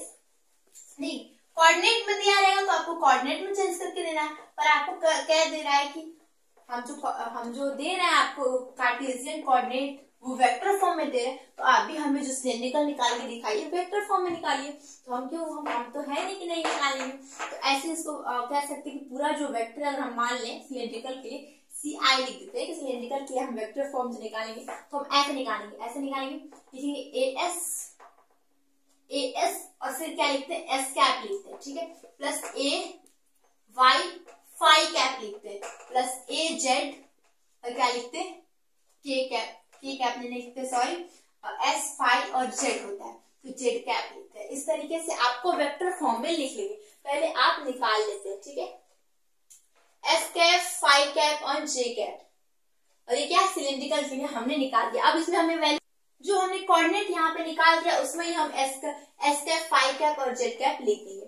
तो कोऑर्डिनेट क्या था, ए एस था, फिर ए वाई नहीं ए फाई रहेगा, ठीक है, ए फाई था, और तीसरा क्या है ए जेड है, हमने लिख दिया। इसकी वैल्यू हमने निकाल दिया। फिर क्या लिखे, जहाँ पे आई जे के था कार्टेशियन में, वहां हम सिलेंड्रिकल में एस कैप फाई कैप और जेड कैप लिख देंगे। तो इसकी वैल्यू क्या है, इसकी वैल्यू है 3x, यानी आपका जो आंसर आएगा 3x cos five plus y i sine five, इतना ब्रैकेट में करने के बाद आप लिखेंगे एस कैप प्लस, अब ए फाइव की वैल्यू क्या है, ए फाइव की वैल्यू है minus 3x sine five plus y i cos five, ठीक है, और ये हो जाएगा आपका अभी फाइव कैप, और जेड कैप अभी बाकी है। तो ए जेड की वैल्यू क्या निकली, ए जेड की वैल्यू आपकी है एक्स स्क्वायर जेड, और ये क्या हो जाएगा, आपका हो जाएगा जेड कैप, ठीक है। तो ऐसे ही अगर आपका कार्टेशियन कोऑर्डिनेट दिया हुआ तब तो आप सिलेंड्रिकल कोऑर्डिनेट में चेंज कर ले रहे हैं, पर कार्टेशियन कोऑर्डिनेट वेक्टर फॉर्म में कर दे रहा है, यानी पोजीशन वेक्टर उसका निकाल दे रहा है। तो आप भी सिलेंड्रिकल का पहले वेक्टर निकाल के और उसको क्या कर देंगे, उसको आप वेक्टर में लिख देंगे। तो जैसे कार्टेशियन कोऑर्डिनेट सिस्टम में जो यूनिट वेक्टर को दर्शाने के लिए दिखाते हैं हम लोग, उसमें आई जे और के कैप करते हैं, और इसमें सिलेंड्रिकल में एस कैप फाई कैप और जेड कैप करते हैं। अगर यहीं पे स्फेरिकल रहेगा तो फॉर्मूला जो था वो थोड़ा सा चेंज भी होगा, और लास्ट में जैसे एस कैप फाई कैप और जेड कैप लिखा उसमें हम लोग लिखेंगे आर कैप और फिर लिखेंगे थीटा कैप और फाई कैप लिखेंगे, ठीक है। तो ऐसे इस क्वेश्चन को सॉल्व करते हैं वेक्टर फॉर्म में। ये जो क्वेश्चन है ऐसा ही टाइप का कोई क्वेश्चन, यानी कि किसी कोई जो कार्टेशियन कोऑर्डिनेट सिस्टम के वेक्टर में दिया हुआ कोई पोजीशन वेक्टर था, उसी को आपको सिलिंड्रिकल में चेंज करना था। ऐसे कोई टेलीग्राम चैनल पे किसी बच्चे ने क्वेश्चन किया था, तो उसको ऐसे ही सॉल्व हम लोग करते हैं, ठीक है। तो स्फेरिकल के लिए थोड़ा सा वहां पे जो मैंने ब्रैकेट में क्वेश्चन लिखा है cos फाई और sin फाई, वो चीज उस फॉर्मूला आपको याद रखना पड़ेगा। तो हमने सिर्फ सिलिंड्रिकल के लिए लिखा है और स्फेरिकल के लिए थोड़ा सा वो बदल के आएगा, ठीक है। चलिए नेक्स्ट क्वेश्चन पे चलते हैं। चलिए देखते हैं क्वेश्चन नंबर 15। तो क्या क्वेश्चन नंबर 15 है, पढ़िए, what is Cartesian coordinate system from इसमें, ठीक है। तो आप हमें बताइए कि ये क्या है। जैसे कार्टेशियन कोऑर्डिनेट हमेशा क्या दे रहा था, कार्टेशियन कोऑर्डिनेट सिस्टम दे रहा था, उसको आपको या तो सिलिंड्रिकल कोऑर्डिनेट सिस्टम के कोऑर्डिनेट में चेंज करना था या फिर स्फेरिकल कोऑर्डिनेट सिस्टम के कोऑर्डिनेट में चेंज करना था। और इसमें क्या है, इसमें क्वेश्चन में क्या दिया हुआ, इस क्वेश्चन में हमें कार्टेशियन कोऑर्डिनेट सिस्टम निकालना है। तो अब ये बताइए स्फेरिकल कोऑर्डिनेट सिस्टम का कोऑर्डिनेट दिया हुआ है या फिर ये सिलिंड्रिकल कोऑर्डिनेट सिस्टम का दिया हुआ है। तो ये जो है स्फेरिकल कोऑर्डिनेट सिस्टम का दिया हुआ है, क्योंकि स्फेरिकल का हमने क्या कहा था कि हर चीज बड़ा होता है। तो इससे आप ये कह सकते हैं कि ये क्या है, ये दिया हुआ है आपका आर और ये दिया हुआ है आपका थीटा और ये दिया हुआ है आपका फाई, यानी आर थीटा फाई आपको क्वेश्चन में दे दिया और आपको निकालना क्या है, what is the Cartesian coordinate, यानी कार्टेशियन कोऑर्डिनेट आपको निकालना है, ठीक है। तो कार्टेशियन कोऑर्डिनेट सिस्टम में इसके कोऑर्डिनेट क्या होंगे उसको हमें फाइंड आउट करना है, यानी जस्ट उसके उल्टा। उस बार कार्टेशियन से हम सिलिंड्रिकल में चेंज कर रहे थे, स्फेरिकल में चेंज कर रहे थे, इस बार हम क्या करेंगे, स्फेरिकल से कार्टेशियन में चेंज करेंगे। तो इसके लिए फॉर्मूला क्या होगा, इसके लिए भी हमने रिलेशन निकलवाया था। क्या निकलवाया था, हमने निकलवाया था आर एक्स के लिए, एक्स के लिए निकलवाया था हमने आर आर साइन थीटा और कॉस फाई, ठीक है। और y के निकलवाया था r sine theta sine phi, ठीक है। और जो z के लिए निकलवाया था वो निकाला था आर कॉस थीटा, ठीक है। तो आपको सब इसी में वैल्यू पुट कर देनी, आपकी वैल्यू x y z की वैल्यू मिल जाएगी। बिकॉज आप जानते हैं कि जो x y एंड z होता है वही होता है कार्टेशियन कोऑर्डिनेट सिस्टम का कोऑर्डिनेट, ठीक है, यानी कार्टेशियन कोऑर्डिनेट का कोऑर्डिनेट होता है, ठीक है। यानी हम x y z निकाल लेंगे तो हमें मिल जाएगा कार्टेशियन कोऑर्डिनेट सिस्टम के कोऑर्डिनेट, हमें वही निकालना है। तो यहाँ पे चलते हैं तो उसको सॉल्व, फर्स्ट वाला r साइन थीटा, तो इसमें r कहाँ है, r ये है, r यानी कि यहाँ इससे रिलेट करेंगे तो 4 है, तो लिखेंगे 4 और साइन और थीटा, थीटा क्या है यानी सेकेंड वाला, या क्या लिखेंगे 45 डिग्री, ठीक है। और फिर कॉस और फाई क्या है, फाई की जगह क्या है 120, तो क्या जाएगा 120, ठीक है। इतना हो जाएगा। इसको सॉल्व करेंगे तो ठीक है, अब यहाँ पे सॉल्व नहीं करूंगी, सॉल्व करेंगे तो समथिंग कुछ आएगा, देख लेते हैं क्या आएगा, ठीक है। देख लेते हैं क्या आएगा, कुछ ऐसा ही आएगा। तो आप इस जब ऐसा क्वेश्चन आए तो आप यहाँ तक भी छोड़ सकते हैं। एग्जाम में अक्सर देता है तो कुछ ऐसा देगा जैसे 30 डिग्री देगा, तो आपको पता है कि साइन 30 डिग्री की वैल्यू क्या होती है 1/2 होती है, तो आसान देगा। पर यहाँ पे मैं क्वेश्चन ऐसा आ गया तो इसकी वैल्यू क्या होती है, इसकी वैल्यू अगर आप निकालेंगे तो इतनी आपकी वैल्यू मिल जाएगी। पर आप टेंशन मत लीजिए कि आप क्वेश्चन एग्जाम में या तो आसान देगा और अगर टफ देता है, अगर ऐसी चीज देता है 25 देता है, आप वहां तक भी छोड़ सकते हैं। और इसमें क्या है, r क्या है, r4 ही है, साइन थीटा वही है 25 डिग्री, और यहाँ पे साइन लिखेंगे और लिखेंगे 5 यानी 140 डिग्री। तो इसकी भी वैल्यू हमने निकाल ली पहले से, क्या है 1.4 आएगा, ठीक है। और z की वैल्यू क्या आएगी, r और cos थीटा, cos और थीटा क्या है 45 डिग्री, तो इसकी वैल्यू भी आ जाएगी 25, तो हो जाएगा 3.6 इसके समथिंग कुछ आंसर आएगा। यानी कि कार्टेशियन कोऑर्डिनेट सिस्टम के कोऑर्डिनेट क्या है, कार्टेशियन कोऑर्डिनेट आपके क्या है, क्या होते हैं, r x y z होते हैं। और x y z क्या निकला, x इज इक्वल टू क्या निकला -0.845 फिर ये 1.4 और ये हो गया 3.6, ठीक है, ये आपकी वैल्यू निकल गई, ठीक है।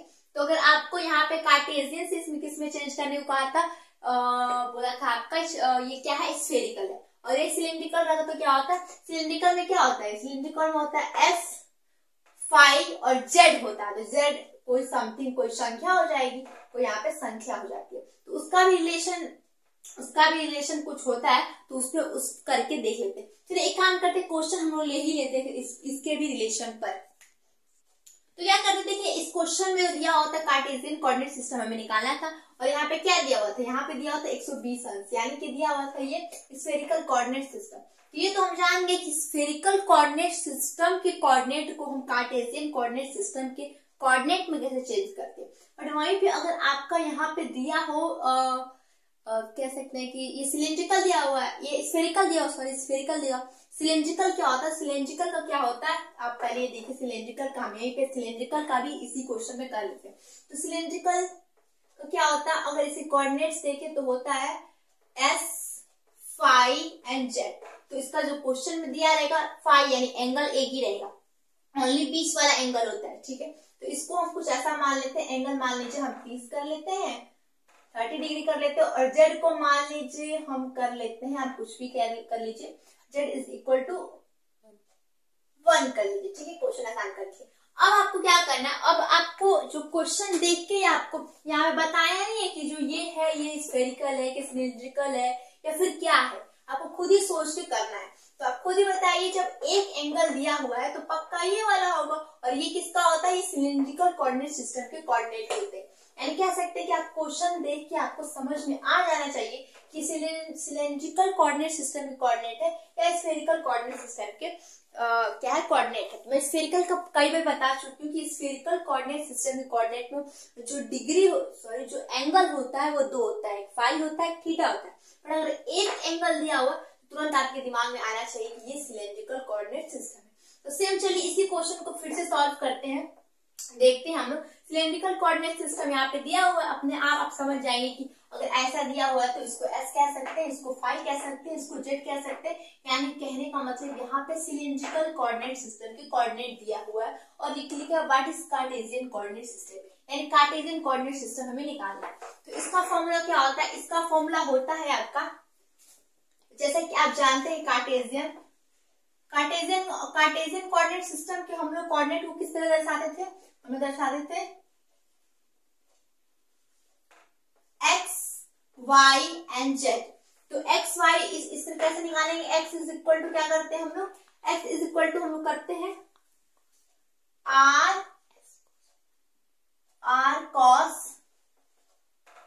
कॉस फाई, ठीक है। तो मैंने हर जगह जो ये एस है उसको एस से दर्शाया है, यानी आप कह सकते हैं कि आर की जगह आप एस लिख सकते हैं, क्योंकि मैंने हमेशा आपको जब पढ़ाया एस पढ़ाया। तो यहाँ पे रो भी कहीं लिखा है तो वो चीज गलत नहीं है, वो आपको दर्शाने का तरीका। और y इज इक्वल टू क्या हो जाएगा, एस साइन फाई, ठीक है।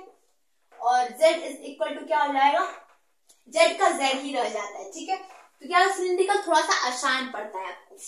अब इसको निकालेंगे ऐसे सेम टू सेम निकालते हैं। तो हमें x निकालना है, तो लिखेंगे s की वैल्यू क्या है, अगर इससे रिलेट करें तो s की वैल्यू क्या है, 4 है, ठीक है।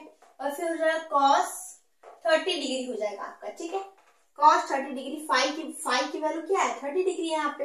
और फिर y इज इक्वल टू निकालेंगे तो क्या निकालेंगे, s की वैल्यू 4 है, और साइन और फाई की वैल्यू क्या है, 30 डिग्री हम लोग लिख लेंगे। और z is equal to z, तो z इज इक्वल टू क्या है, 1 लिख देंगे। तो इसको सॉल्व करेंगे तो आपको क्या आएगा, 4 इंटू कॉस 30 डिग्री की वैल्यू क्या होती है, √3/2 होती है, ठीक है। 3/2 होती है, तो क्या हो जाएगा, ये 2 से 2 कट जाएगा, तो यहाँ पर जाएगा 2, यानी कि आंसर आएगा 2√3, ठीक है। इतना आपका आंसर क्या है, x आया, ठीक है। y निकालेंगे तो क्या आ जाएगा, 4, और साइन 30 डिग्री की वैल्यू क्या होती है, 1/2 होती है। 2 से 2 4 कटा, 2 बचा, यानी कि वैल्यू क्या आ गई, 2 आ गई। और z इज इक्वल टू 1 होता है, यानी कि आंसर 1 ही आ गया। यानी कह सकते हैं कि कार्टेशियन कोऑर्डिनेट सिस्टम क्या आया, कार्टेशियन कोऑर्डिनेट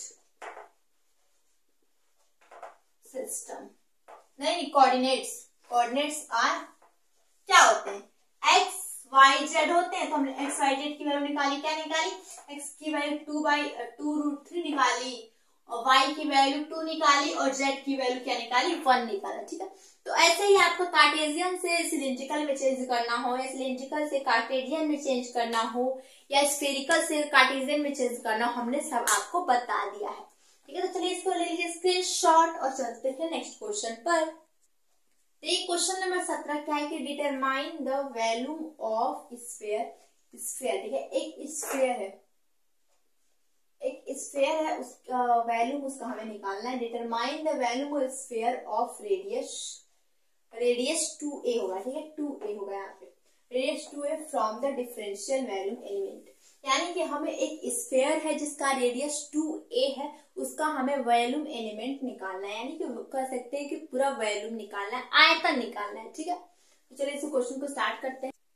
ठीक है, तो क्या हो जाएगा, radius determine the volume of A sphere. एक स्फीयर है जिसकी रेडियस क्या है, 2a है, उसका ही हमें वैल्यूम निकालना है, यानी कि आयतन निकालना है। तो उसका भी फॉर्मूला हमने डिराइव किया था पीछे, अगर आप देखेंगे प्लेलिस्ट में जाके। तो क्या है वैल्यूम एलिमेंट, वैल्यूम एलिमेंट क्या होता है, फ्रॉम द लिखा है, फ्रॉम द। ठीक है, वैल्यूम एलिमेंट का जो फॉर्मूला होता है वो क्या होता है, dv इज इक्वल टू होता है r स्क्वायर और साइन थीटा डी r और डी फाई। ठीक है, ये होता है। ठीक है, d theta and d phi, ये चीज होता है किसका, वैल्यूम एलिमेंट का। ये क्या होता है, सूत्र होता है, इसको लिख लीजिए वैल्यूम एलिमेंट, हमें यही तो निकालना है।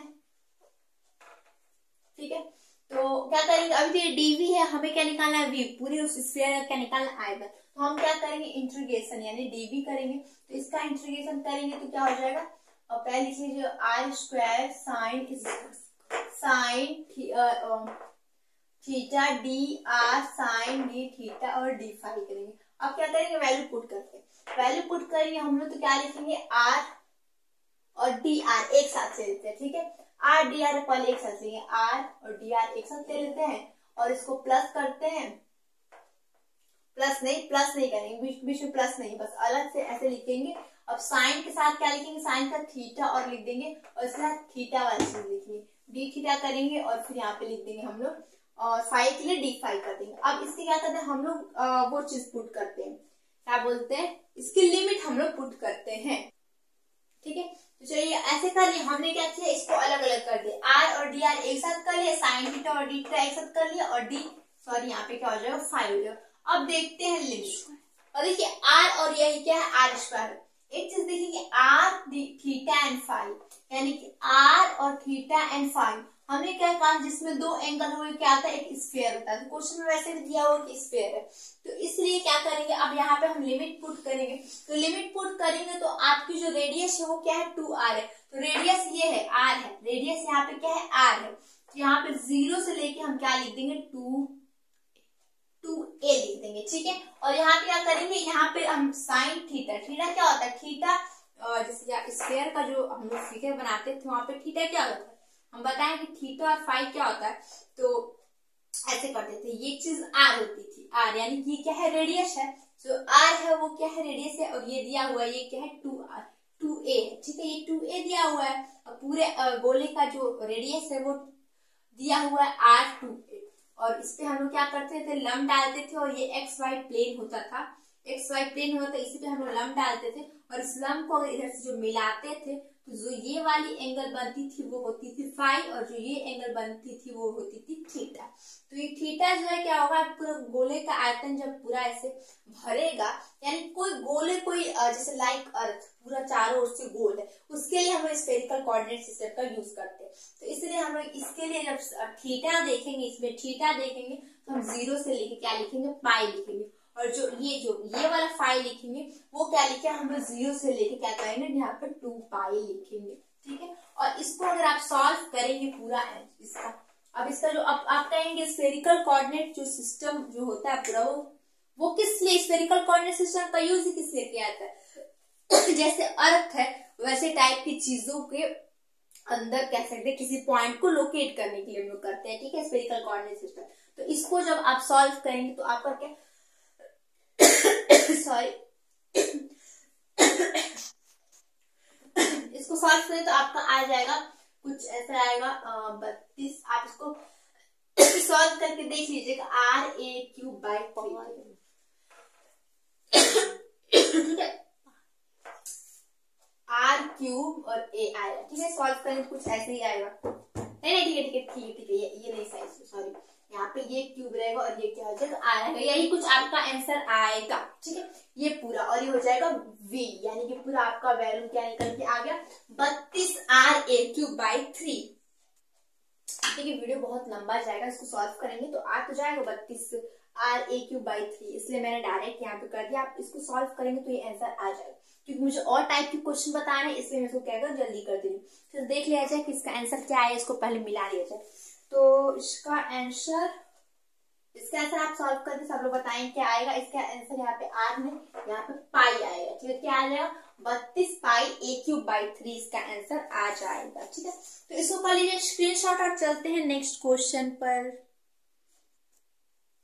ठीक है, फिर क्वेश्चन नंबर क्या है 18। इसमें क्या है, क्वेश्चन बहुत ही छोटा और बहुत ही इजी है, बट आपको जैसे पढ़ने में बहुत लगे कोई टफ क्वेश्चन पूछा है। यहाँ पे क्या लिखा, right the expression for the displacement vector in 3 dimensional coordinate system. यानी कि यहाँ पे कहा है क्या लिखिए, यहाँ पे कुछ लिखने को कहा है, लिखिए राइट, यानी कि आप लिखिए displacement vector 3 dimension coordinate system में। तो 3 डायमेंशन कोऑर्डिनेट सिस्टम, हम 3 डायमेंशन कोऑर्डिनेट सिस्टम के लिए क्या बनाते हैं, ऐसे बनाते हैं, ऐसे बनाते थे, और कोई पॉइंट रहा था, उस पॉइंट का अगर हमें क्या बोलते हैं, कोई पॉइंट मान लीजिए कि XYZ और कार्टेशियन कोऑर्डिनेट सिस्टम में देखते हैं तो XYZ कर लेते थे, तो फिर हम लोग डिस्प्लेसमेंट वेक्टर उसका निकालते थे। मैंने अगर वेक्टर अलजेब्रा आपने पढ़ा होगा तो उसमें डिस्प्लेसमेंट वेक्टर जो निकालते थे उसको XI प्लस YJ प्लस क्या करते थे, ZK कर, ऐसे ही क्या करते थे, डिस्प्लेसमेंट वेक्टर कहते थे 3D डायमेंशन में। 3 डायमेंशन के लिए कैसे दिखाते हैं कार्टेशियन में, एक ये x है, ये y है, और ये क्या है, z है। तो आप इसको अच्छे से लिखेंगे तो आप ऐसे लिखेंगे, सोल्यूशन लिखेंगे, फिर लिखेंगे सोल्यूशन में लिखेंगे एक्सप्रेशन फॉर द डिस्प्लेसमेंट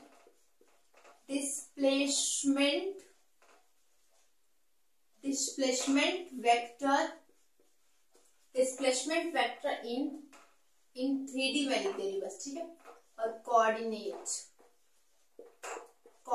यानी 3D में कार्टेशियन कोऑर्डिनेट सिस्टम में भी हम 3D में दर्शा सकते हैं, तो हम ऐसे लिख सकते हैं उसको। आप सिंपली आप ऐसे लिख सकते हैं, आंसर में देखिए आप क्या हो जाएगा, XI और I क्या होता है, x एक्सिस की दिशा को बताता है, YJ और प्लस ZK आप इस तरीके से लिख सकते हैं। ठीक है, और आगे क्या लिखेंगे, डिस्प्लेसमेंट वेक्टर R लिख देंगे। तो यही डिस्प्लेसमेंट वेक्टर आपको दिखा, डिस्प्लेसमेंट वेक्टर लिखिए, बट किसमें, 3 डायमेंशन में लिखिए। तो कार्टेशियन कोऑर्डिनेट सिस्टम में 3 डायमेंशन x दिशा को दिखाता है, और y दिखाता है, और z क्या होता है, तीस दिशा को दिखाता है। 3 डायमेंशन के लिए हम XYZ कोऑर्डिनेट सिस्टम का यूज करते हैं। अब चलिए नेक्स्ट क्वेश्चन थोड़ा सा दूसरे टाइप का ले लेते हैं हम लोग। तो चलिए क्वेश्चन देखते हैं, क्वेश्चन नंबर 18। क्या, given 2 point P1 and P2, 2 point दिया हुआ, are located with position vector, यानी कि वो पोजीशन वेक्टर में क्या है, लोकेटेड है रिस्पेक्टिवली R1 और R2। ठीक है, यानी कि उनकी दूरी R1 R2 दी हुई है। अब लिखा है कि what is the distance between them, यानी इन दोनों के बीच डिस्टेंस कितना है, हमें वही क्या करना है, निकालना है। मतलब देखिए आप जैसे कि हम लोग 9th 10th में और 11th 12th में हम लोग क्या पढ़ते थे, कार्टेशियन कोऑर्डिनेट सिस्टम ज्यादा यूज करते थे, हम लोग सिलेंड्रिकल और स्फेरिकल कोऑर्डिनेट सिस्टम नहीं यूज करते थे। तो उसमें हम 2 बिंदुओं के बीच की दूरी का निकालने का फॉर्मूला हम लोग कार्टेशियन कोऑर्डिनेट सिस्टम में 9th 10th या 11th 12th में किसी भी मैथ के क्लास में आप जरूर पढ़े होंगे। 2 बिंदुओं के बीच की दूरी निकालने का फॉर्मूला क्या होता था, सिर्फ कार्टेशियन के लिए। अब हमें बताइए, क्योंकि आप 9th 10th 11th 12th में सिर्फ कार्टेशियन के लिए ही आप जानते थे। क्या जानते हैं, कार्टेशियन के लिए हम लिखे, अगर फर्स्ट वाला लिखते हैं कार्टेशियन के लिए, तो जो डी होता था वो क्या आता था, वो हम लोग लिखते थे। ठीक है, देखिए एक बार मैं और क्वेश्चन को समझा दे रही हूँ, क्वेश्चन कहने का क्या मतलब है। ठीक है, तो हम लोग देखिए सिलेंड्रिकल और स्फेरिकल को आप छोड़ दीजिए, पहले इसको मत देखिए। आप कार्टेशियन को बस देखिए, तो कार्टेशियन में हम लोग छोटे क्लासेस में दो बिंदुओं के बीच की दूरी कैसे निकालते थे।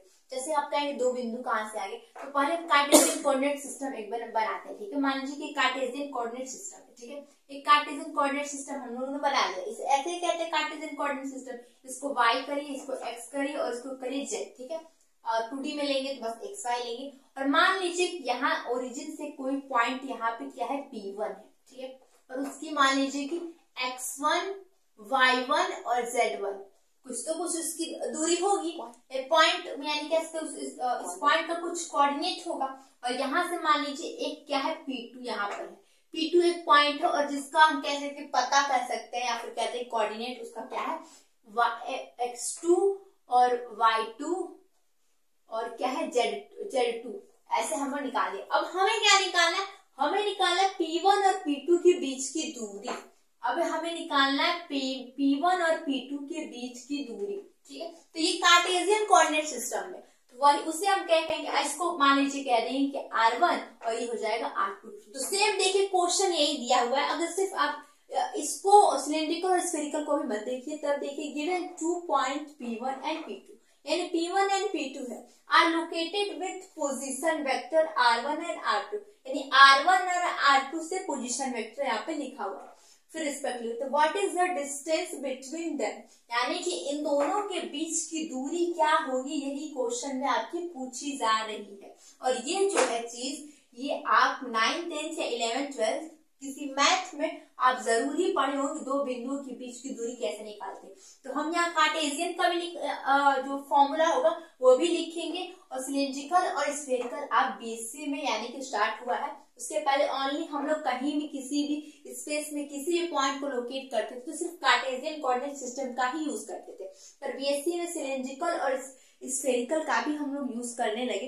तो इसलिए अब सिलेंड्रिकल और आप स्फेरिकल का जो बनाते हैं हम लोग फिगर, वो कैसे बनाते हैं आपको अगर मैं स्फेरिकल का बताऊं तो स्फेरिकल का कुछ ऐसे बनाते हैं। अब पूरा तो मैं यहाँ करके दिखाऊंगी नहीं, पर इस तरह से बनाते थे हम लोग। कैसे बनाते थे, यहाँ पे एक पोजीशन वेक्टर मान लीजिए कोई P हम लेते थे, उस P को हम ये मान लीजिए x है, ये y है, और अगर ये z है तो इस पे x y पे हम लोग लंब डालते थे और इस तरीके से ऐसे करते थे। अगर आपने क्लासेस फॉलो की होगी तो आपको स्फेरिकल का फिगर, जैसे ये कार्टेशियन का फिगर है वैसे क्या है स्फेरिकल का फिगर है, ठीक है।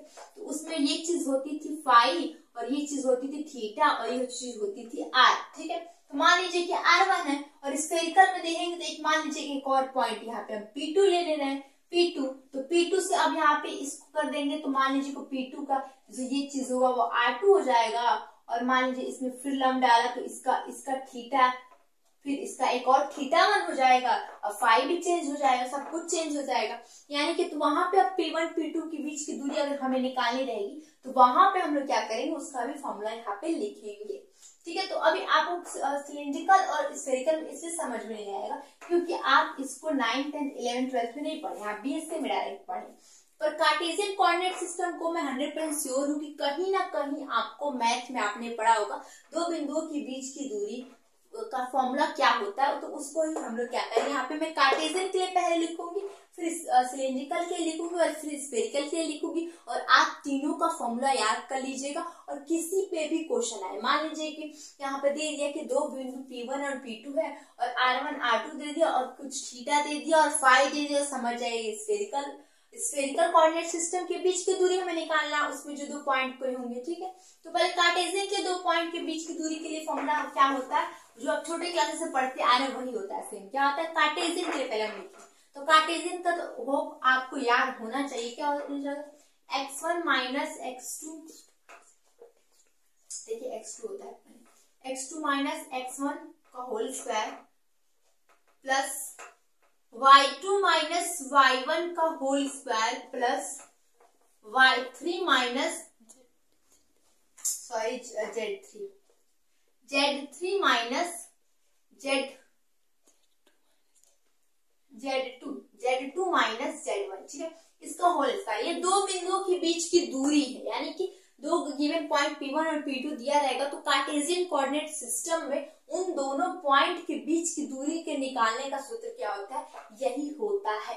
ठीक है। अब इसी तरह हम लोग सिलिंड्रिकल का देख लेते हैं और इसी तरह हम स्फेरिकल का देख लेते हैं। सिलिंड्रिकल और स्फेरिकल का देखिए क्या होता है। सिलिंड्रिकल यानी सेकंड वाला आप देख लीजिए, सिलिंड्रिकल के लिए क्या निकालेंगे हम लोग फॉर्मूला अगर आपको पूछ दिया कि आप दो बिंदुओं के बीच की दूरी निकालिए और सिलिंड्रिकल कोऑर्डिनेट सिस्टम में आपको निकालना है, तो वहां पे जो जो चीज दिया रहेगा आप वैसे वैसे क्या करेंगे, निकालेंगे। जैसे कि यहाँ पे फॉर्मूला में दिया हुआ अगर हम देखें तो H1, देखिए S आप जानते हैं कि S किस में देखते हैं, इस S जो है सिलिंड्रिकल आरे में हम क्या लिखते हैं, S का अगर हम क्या करें तो क्या रहता है, S फाई एंड जेड, इसका क्या होता है, कोऑर्डिनेट होता है। ठीक है, तो इसके अंतर अगर कोई दो बिंदुओं के बीच की दूरी अगर हमें निकालना है तो किस तरीके से निकालते हैं हम लोग, लिखेंगे S1 square plus S2 square, S1 square plus S2 square minus 2S1 S2। ये फॉर्मूला आपको याद करके जाना पड़ेगा, बिकॉज क्वेश्चन अगर आपको पूछ देता है कि आप सिलिंड्रिकल कोऑर्डिनेट सिस्टम में अगर आप निकालें तो आप कैसे निकालेंगे, phi2 माइनस phi1 और क्या हो जाएगा, ये हो जाएगा प्लस Z2 माइनस Z1 का होल स्क्वायर। और चेक कर लेते हैं क्या मैं सही लिखी हूँ, H1 square S2 square minus 2S1 S2 cos phi 2 minus phi1। ठीक है, तो ये दो बिंदुओं के बीच की दूरी अगर आप स्फेरिकल कोऑर्डिनेट सिस्टम बनाते हैं, पूरा सिलिंड्रिकल कोऑर्डिनेट सिस्टम बनाते हो तो उसमें दो बिंदुओं के बीच की दूरी आपको निकालनी पड़ेगी, तो क्या हो जाएगा, ये हो जाएगा। ठीक है, और अब हो जाएगा थर्ड आपका क्या है, थर्ड आपका है स्फेरिकल। तो स्फेरिकल के लिए भी सूत्र आपका दिया हुआ, तो ये आपको फॉर्मूला याद कर, चलो फॉर्मूला बहुत टफ नहीं है पर बस इसी में वैल्यू पुट कर देनी है तो आपको क्वेश्चन आ जाएगा, तो आपको लगेगा बहुत ही टफ है। तो इसमें R1 प्लस R2, और ये R1 R2 क्या है, हम लोग जो R थीटा फाई लेते थे स्फेरिकल में वो है। ठीक है, तो R1 square R2 square plus 2R1 R2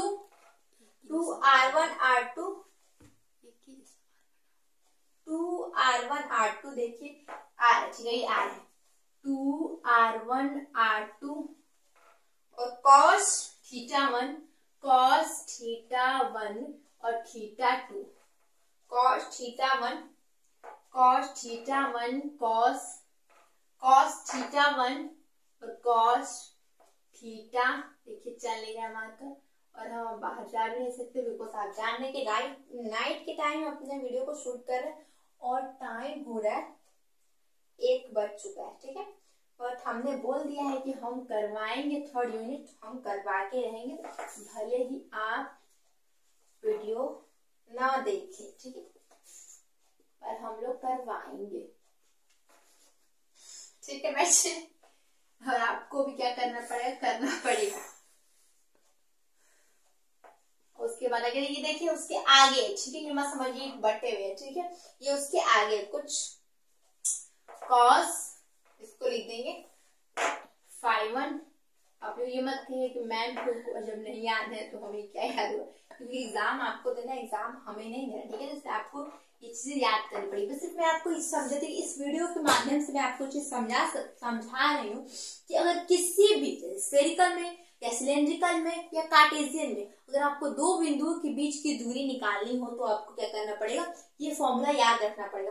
तो कार्टेशियन तो हम 9th 10th 11th 12th से पढ़ते आ रहे हैं, ये और जो फॉर्मूला होगा आपका क्या होगा, आपको एकदम लग रहा होगा आसान है और आपने पढ़ा भी होगा। अगर आपने अच्छे से पढ़ा होगा तो वही कहते हैं ना कि आप अगर मस्ती करने वाले बच्चों में 1% भी कार्टेशियन कोऑर्डिनेट सिस्टम का याद नहीं होगा, पर पढ़ने वाले बच्चों में तो पक्का आपको कार्टेशियन कोऑर्डिनेट सिस्टम में हम दो बिंदुओं के बीच की दूरी का सूत्र ये होता था। ठीक है, और स्फेरिकल और जो ये सिलेंड्रिकल है यहाँ पे लिख लेते हैं कार्टेशियन, और ये है स्फेरिकल, ये सिलेंड्रिकल है और ये स्फेरिकल के लिए। ठीक है, तो अब क्या कर लेते हैं, ये तो लिख लेते हैं, तो इस पे क्या आ जाते हैं, क्वेश्चन आ जाता है। तो हम क्या करते हैं, ये है, अब हम क्या करते हैं कार्टेशियन कोऑर्डिनेट सिस्टम पे एक क्वेश्चन है, तो सेम यहीं पे क्वेश्चन क्या करते हैं, लिखते हैं।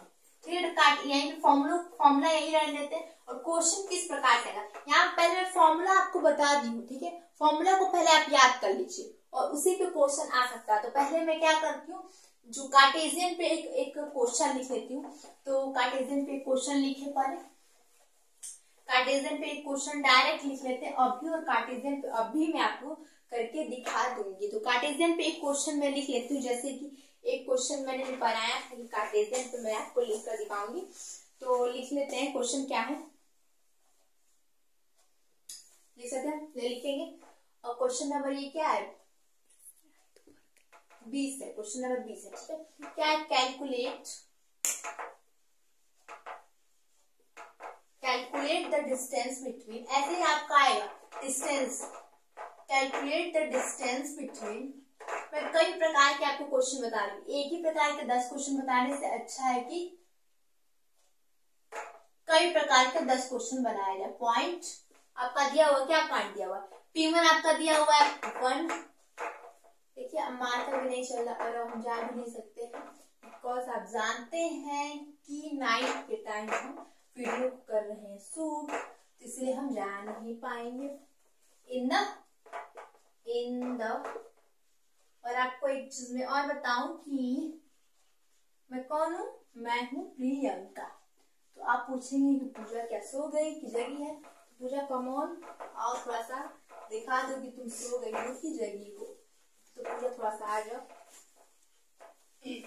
तो बस बैठी हो तुम, तो आओ मुझे एनर्जी दो, ठीक है। तो ये अब आपको बता देती हूँ, मैं हूँ प्रियंका और जब से मैं क्वेश्चन सॉल्व करवा रही हूँ, और ये क्या है, पूजा। तो देखिए मैं इसके साथ देने के लिए साथ चल के बैठी, क्योंकि देखिए अगर ये सामने मैं नहीं बैठी रहती ना तो मैं क्वेश्चन सॉल्व भी नहीं कर पाती। ये सामने बैठती तो लगता है मैं किसी को समझा रही हूँ, और अकेले नहीं रहने कोई नहीं रहेगा तो पढ़ाने का मन भी नहीं करता। सामने बैठी रहती मैं एज ए स्टूडेंट बैठी रहती, स्टूडेंट एज ए टीचर पढ़ाती है, मेरी एनर्जी बहती है, एनर्जी कह सकते हैं ये मेरी एनर्जी है। अगर ये नहीं रहेगी तो मैं कुछ नहीं कर पाऊंगी। ज्यादा वो मत करो, ठीक है। तो जाओ, ठीक जाओ, जल्दी लेट नहीं करना, जल्दी करो, जाओ। ठीक है, क्वेश्चन क्या है, calculate the distance between P1 and P2, and P1 and P2 में निकालना in the Cartesian coordinate system, ठीक है। तो आपको कार्टेशियन कोऑर्डिनेट सिस्टम में P1 और P2 दिया हुआ है, यानी कि ये क्या दिया हुआ है, ये x1 है, ये y1 है और ये z1 है, ठीक है। और ये क्या है, x2 है, ये y2 है और ये क्या है, z2 है, ठीक है। तो अब इसको अब निकालते हैं। अब ऐसे कार्टेशियन में और वैसे स्फेरिकल में पूछ देगा, या फिर स्फेरिकल में सिलिंड्रिकल में पूछ देगा, तो वहां पर फाई वाई सब दिया रहेगा, जिसमें हम कॉस लगा के सब कर लेंगे। तो सिंपल सा अगर हम कार्टेशियन में देखें तो इसको सॉल्व करेंगे तो क्या आ जाएगा, सॉल्व करते हैं इसको।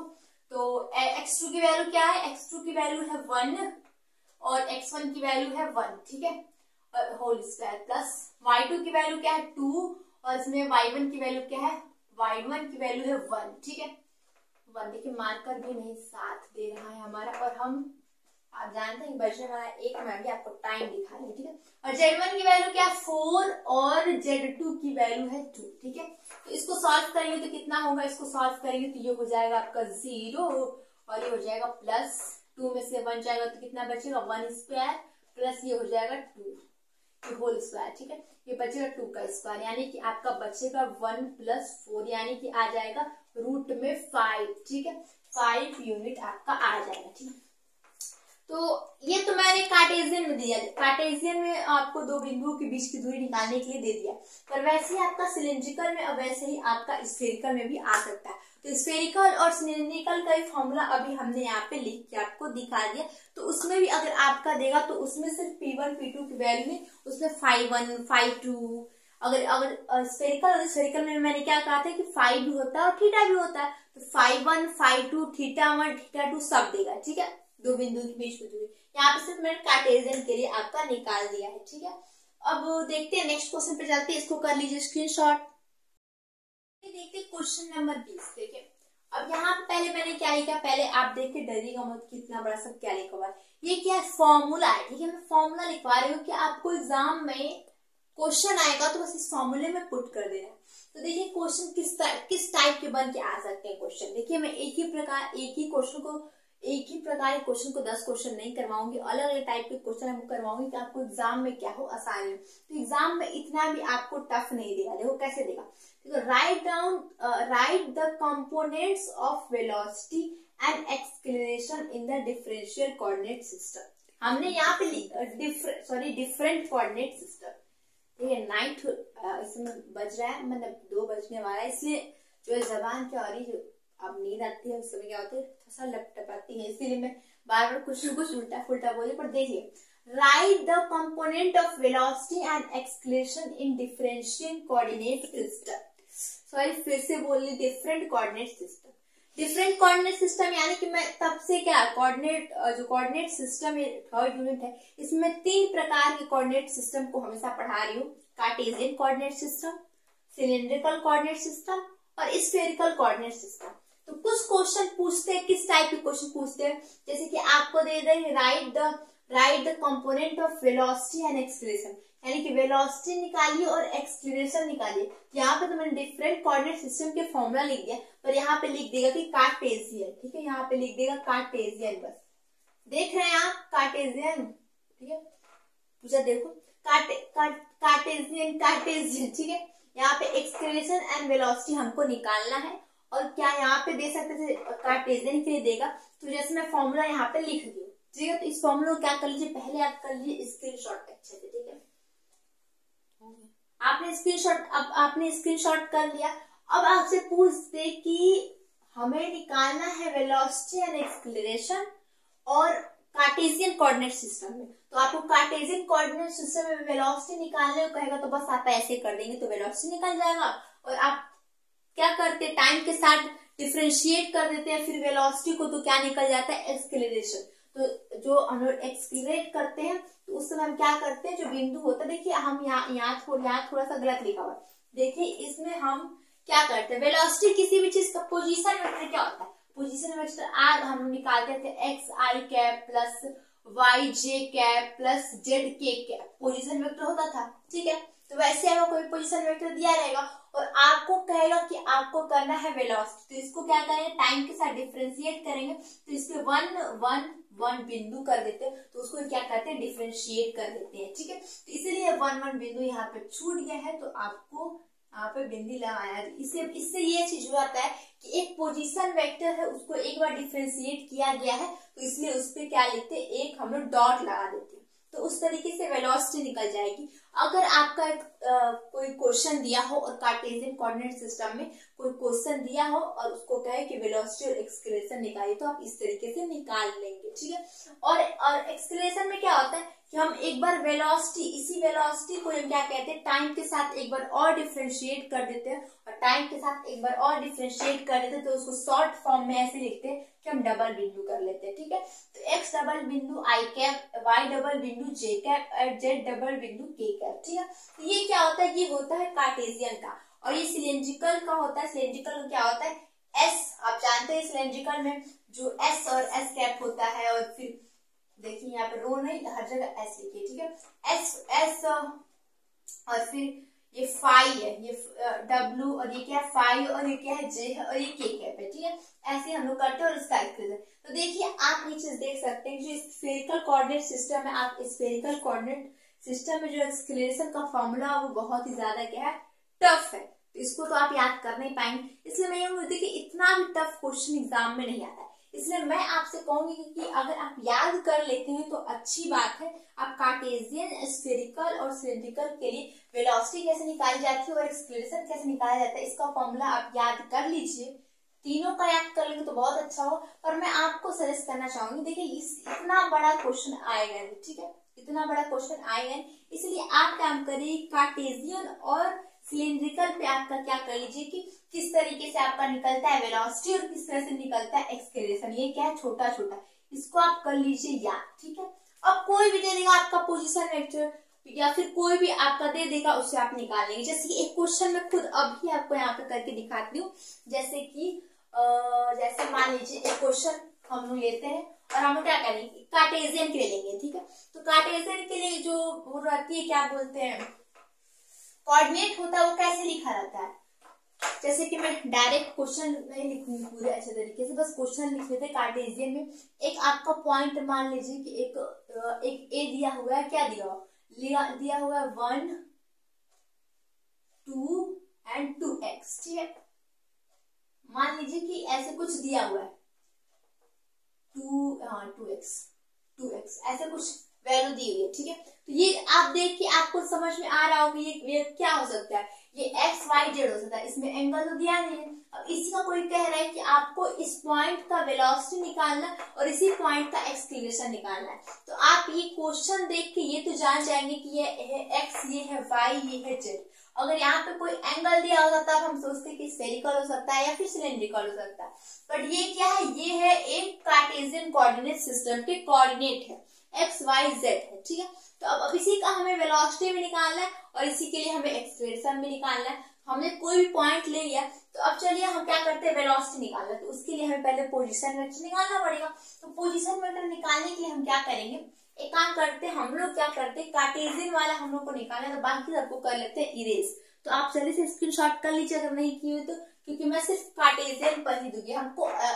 मैं आपको सजेस्ट भी करूंगी कि सिर्फ कार्टेशियन और सिलिंड्रिकल के लिए वेलोसिटी और एक्सलेरेशन को याद कर लीजिए। आपको इतना बड़ा ये चीज तो नहीं देने वाला है, ठीक, एग्जाम में। तो इसलिए आपको ज्यादा, अगर आप तीनों याद कर लें तो बहुत ही अच्छी बात है भाई, आप समझ जाएंगे कि आप कुछ भी कर सकते हैं, ठीक है। तो अब हम क्या करते हैं, अब हमने एक क्वेश्चन लिया है जिसमें हमें वेलोसिटी निकालना है और एक्सलेरेशन निकालना है, और आपको क्वेश्चन देख के जान जाना है कि ये कार्टेशियन का दिया है कि सिलेंड्रिकल का दिया है कि कह सकते हैं सिलेंड्रिकल या फिर स्फेरिकल का दिया होगा। तो हमें वेलोसिटी निकालनी। तो अब हम कैसे निकालेंगे, पहले हम निकालेंगे पोजीशन वेक्टर। तो पोजीशन वेक्टर को मान लीजिए अगर हम आर से दिखाते हैं, तो पहले आर यहाँ पे लिखते हैं सोल्यूशन, ठीक है, यहाँ पे हम कर लेते सोल्यूशन। तो आर हमारा क्या निकलेगा, आर हम ऐसे लिख सकते हैं एक्स आई कैप, तो 1 और आई कैप प्लस 2 जे कैप प्लस 2x और एक के कैप, ठीक है। ये आपका पोजीशन वेक्टर निकल गया। आप इसको क्या करना है, आपको इसको टाइम के साथ डिफरेंशिएट कर देना है, ठीक है। एक काम कर लीजिए, यहाँ पे आप ले लीजिए टी स्क्वायर, ठीक है, इसको ले लेते हैं टी स्क्वायर। अभी मैं बताऊंगी मैं क्यों टी स्क्वायर लिखी। अब इसको करते हैं टाइम के साथ डिफरेंशिएट, ठीक है। तो टाइम के साथ डिफरेंशिएट करेंगे तो क्या आएगा आपको क्वेश्चन, टाइम के साथ इसको डिफरेंशिएट करेंगे तो 1 इज अ कांस्टेंट वैल्यू, तो क्या हो जाएगी 0 हो जाएगा, 0 प्लस ये भी 0 हो जाएगा, और इस टी का 2 टाइम के साथ डिफरेंशिएट करेंगे तो क्या हो जाएगा, डिफरेंशिएट करते हैं तो इसका हो जाएगा 4t, ठीक है, 4t आपका हो जाएगा, आपने डिफरेंशिएट किया, ठीक है। और यहाँ पे 0 आई कैप और यह 0 जे कैप और यहाँ पे ये के कैप, ठीक है। इतना आपका क्या निकल के आ गया, आपका निकल के आ गया वेलोसिटी, ठीक है। तो सेम चीज हमने यही वर्क किया कि नहीं किया, इसमें 1 पॉइंट लगाने का मतलब ही क्या होता है, मतलब ही होता है कि आप एक बार डिफरेंशिएट करते हैं, ठीक है। तो कोई बड़ी वैल्यू दी हो, जैसे कि अलजेब्रिक वैल्यू कोई दिया हो, जैसे आप दे देगा कि एक्स स्क्वायर वाई जेड के पी, मान लीजिए इतना दे दिया हो, तो आपको इसको टाइम के साथ डिफरेंशिएट करना, तो आप कैसे टाइम के साथ डिफरेंशिएट करेंगे, हमने तो यहाँ पे टी स्क्वायर ले लिया है, उसका डिफरेंशिएशन हो जाएगा आसानी से। तो आप क्या कर लीजिए, इस पर बिंदु लगा देंगे तो इसको समझ जाएंगे एक बार डिफरेंशिएशन हो जाता है, ठीक है। यहाँ पे एक बिंदु लगाने का मतलब यही होता है कि टाइम के साथ एक बार डिफरेंशिएशन। तो हमने कार्टेशियन के लिए, ये कार्टेशियन के लिए फॉर्मूला, ठीक है, जो हमने कार्टेशियन के लिए फॉर्मूला लिखा था उसका है। और वेलोसिटी निकालना है, वेलोसिटी डबल बिंदु मतलब होता है क्या, जो वैल्यू वेलोसिटी निकली है उसी का एक बार और टाइम के साथ डिफरेंशिएट कर दीजिए, ठीक है। तो हम और इसको क्या करते हैं, टाइम के साथ dv/dt डिफरेंशिएट करेंगे तो हमें क्या है, ये तो 0 0 हो जाएगा, और 4t का अगर डिफरेंशिएशन हम लोग करते हैं तो क्या निकलेगा आपका, 4 इज ए कांस्टेंट और t का वैल्यू कुछ नहीं बचेगा, ठीक है, और हो जाएगा ये k का, ठीक है। ये आपका क्या मिल जाएगा, ये मिल जाएगा आपको एक्सेलरेशन, ठीक है। तो इसी तरह से आपको वेलोसिटी और एक्सेलरेशन निकालने को दे सकता है, तो पॉइंट भी दे देगा या फिर आपको पूरा वेक्टर बना के अच्छे से दे भी देता है। जैसे मैं यहाँ पे पहले एक वेक्टर बनाई, ये एक पॉइंट दिया था, तो उससे मैं एक पोजीशन वेक्टर बनाई हूँ, और पोजीशन वेक्टर बना के फिर मैं वेलोसिटी निकाली हूँ, फिर मैं एक्सेलरेशन निकाली हूँ फॉर कार्टेशियन कोऑर्डिनेट सिस्टम। पर उससे आपको पॉइंट दे देगा, तो पॉइंट दिया तो आपको खुद ही दिमाग लगाना पड़ेगा कि पॉइंट दिया है तो कार्टेशियन का दिया है कि स्फेरिकल का दिया है कि सिलेंड्रिकल का दिया हुआ है, ठीक है। फिर आप उस तरह से एक वेक्टर बनाएंगे, वेक्टर बनाने के बाद उसको एक बार टाइम के साथ डिफरेंशिएट करेंगे तो वो आपका वेलोसिटी निकल जाएगा, और 2 बार टाइम के साथ डिफरेंशिएट करेंगे तो आपका क्या निकल जाएगा, एक्सप्रेशन निकल जाएगा। तो देखिए कार्टेशियन में तो आसान है, नॉर्मली सारे बच्चों को याद रहता है कि एक बार डिफरेंशिएट कर देते हैं तो वो वेलोसिटी निकलती है, 2 बार डिफरेंशिएट कर देते हैं तो एक्सप्रेशन निकल जाता है। पर स्फेरिकल और सिलिंड्रिकल में क्या करते हैं, उसका फॉर्मूला हमने लिखवा दिया, अगर आप याद कर ले तो बहुत अच्छी बात है। तो भैया मैं सजेस्ट करूंगी आप कार्टेशियन और सिलिंड्रिकल का आसान होता है, उन दोनों का फॉर्मूला आप क्या कर लीजिए, याद कर लीजिए, ठीक है। अब चलते हैं नेक्स्ट क्वेश्चन पर।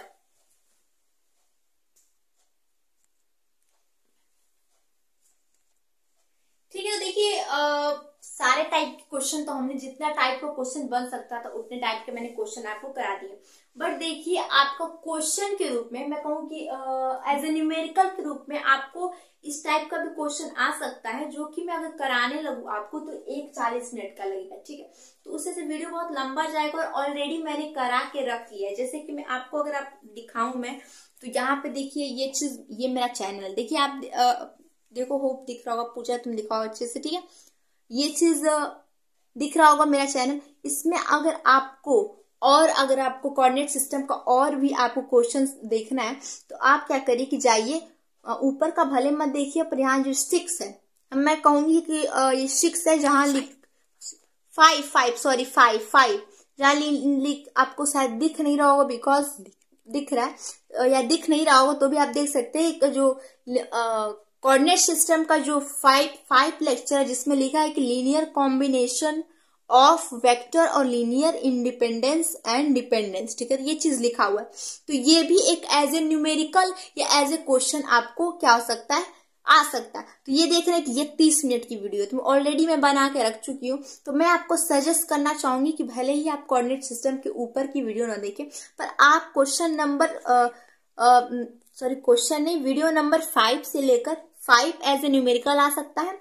और 6 में भी क्या है, 6 में भी डिस्प्लेसमेंट वेलोसिटी निकालना है। जो मैंने अभी यहाँ पे डिस्प्लेसमेंट वेलोसिटी बस ऐसे ही सूत्र लिख दिया था, उसको कैसे निकालना है वो इस फॉर्मूले में हमने कह सकते हैं कि वीडियो नंबर 6 में आप देख सकते हैं अच्छे से, ठीक है। वीडियो नंबर 6 में आप देख सकते हैं वेलोसिटी और एक्सीलरेशन हमने निकाल रखा है, जो कि आप देख सकते हैं। फिर आप ये भी देख सकते हैं, इसमें भी हमने डिस्प्लेसमेंट वेलोसिटी स्फेरिकल के लिए निकाला है, फिर कोऑर्डिनेट के लिए, फिर मैंने क्या कहते हैं इसमें स्फेरिकल के लिए है, और ये सिलेंड्रिकल के लिए है, ठीक है।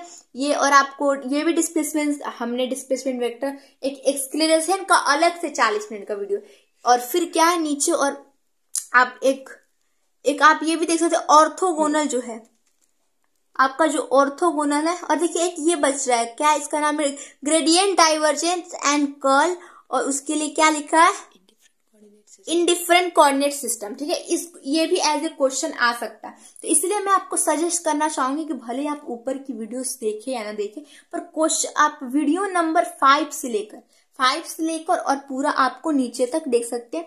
यानी क्वेश्चन के रूप में अगर मैं कहूं तो आपको 10 तक देख सकते हैं, 5 से लेकर वीडियो नंबर 10 देखिए। यानी कि मैं ये कहना चाहती हूँ आपको कि जो मेरा आपको दिख रहा होगा, जो ये कोऑर्डिनेट सिस्टम का मैंने प्लेलिस्ट बनाया, उसमें आप अगर एज ए न्यूमेरिकल देखना चाहेंगे या एज ए क्वेश्चन देखना चाहेंगे, तो मैं आपको सजेस्ट करना चाहूंगी कि आप कोऑर्डिनेट नंबर जो कोऑर्डिनेट सिस्टम का प्लेलिस्ट है, उसमें जो 5वां लेक्चर है, 5वां, 6वां, 7वां और 8वां और 9वां, ठीक है, 10, ठीक है।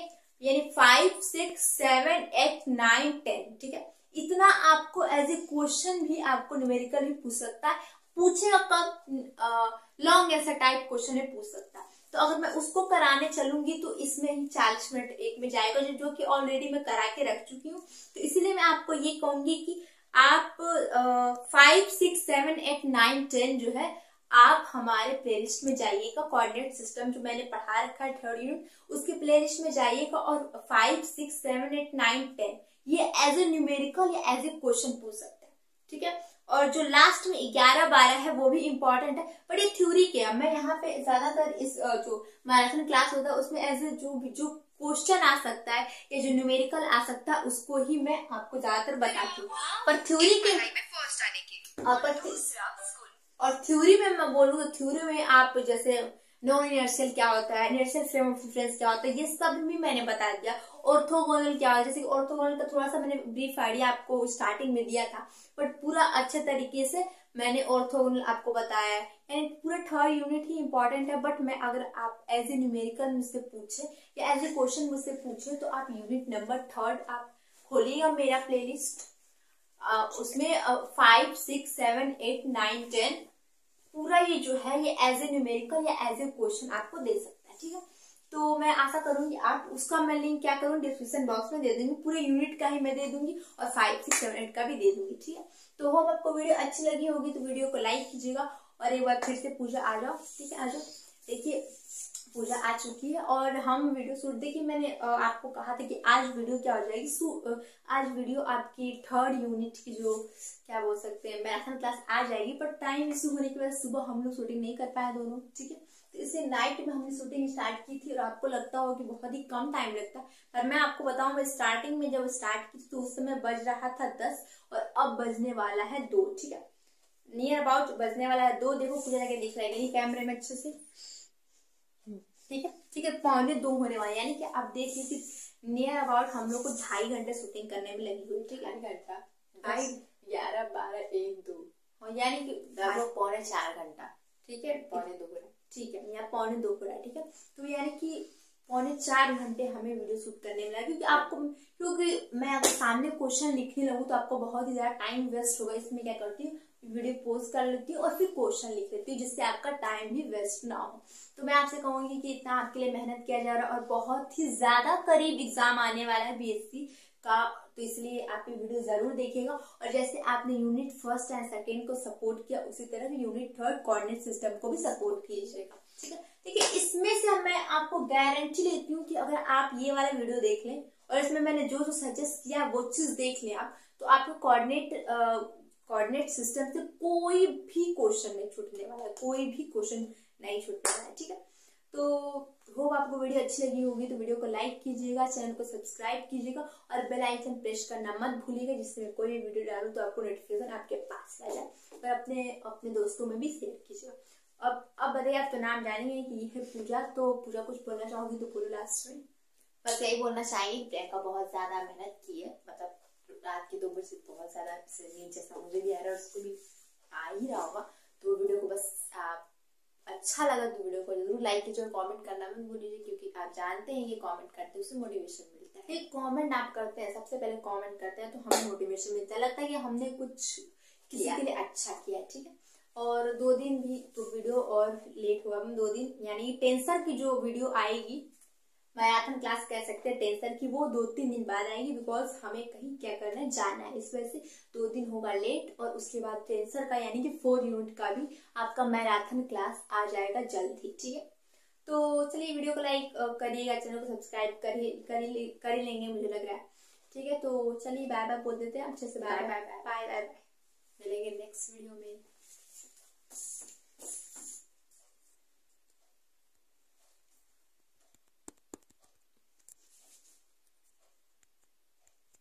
ये बंद क्यों नहीं हो रहा है?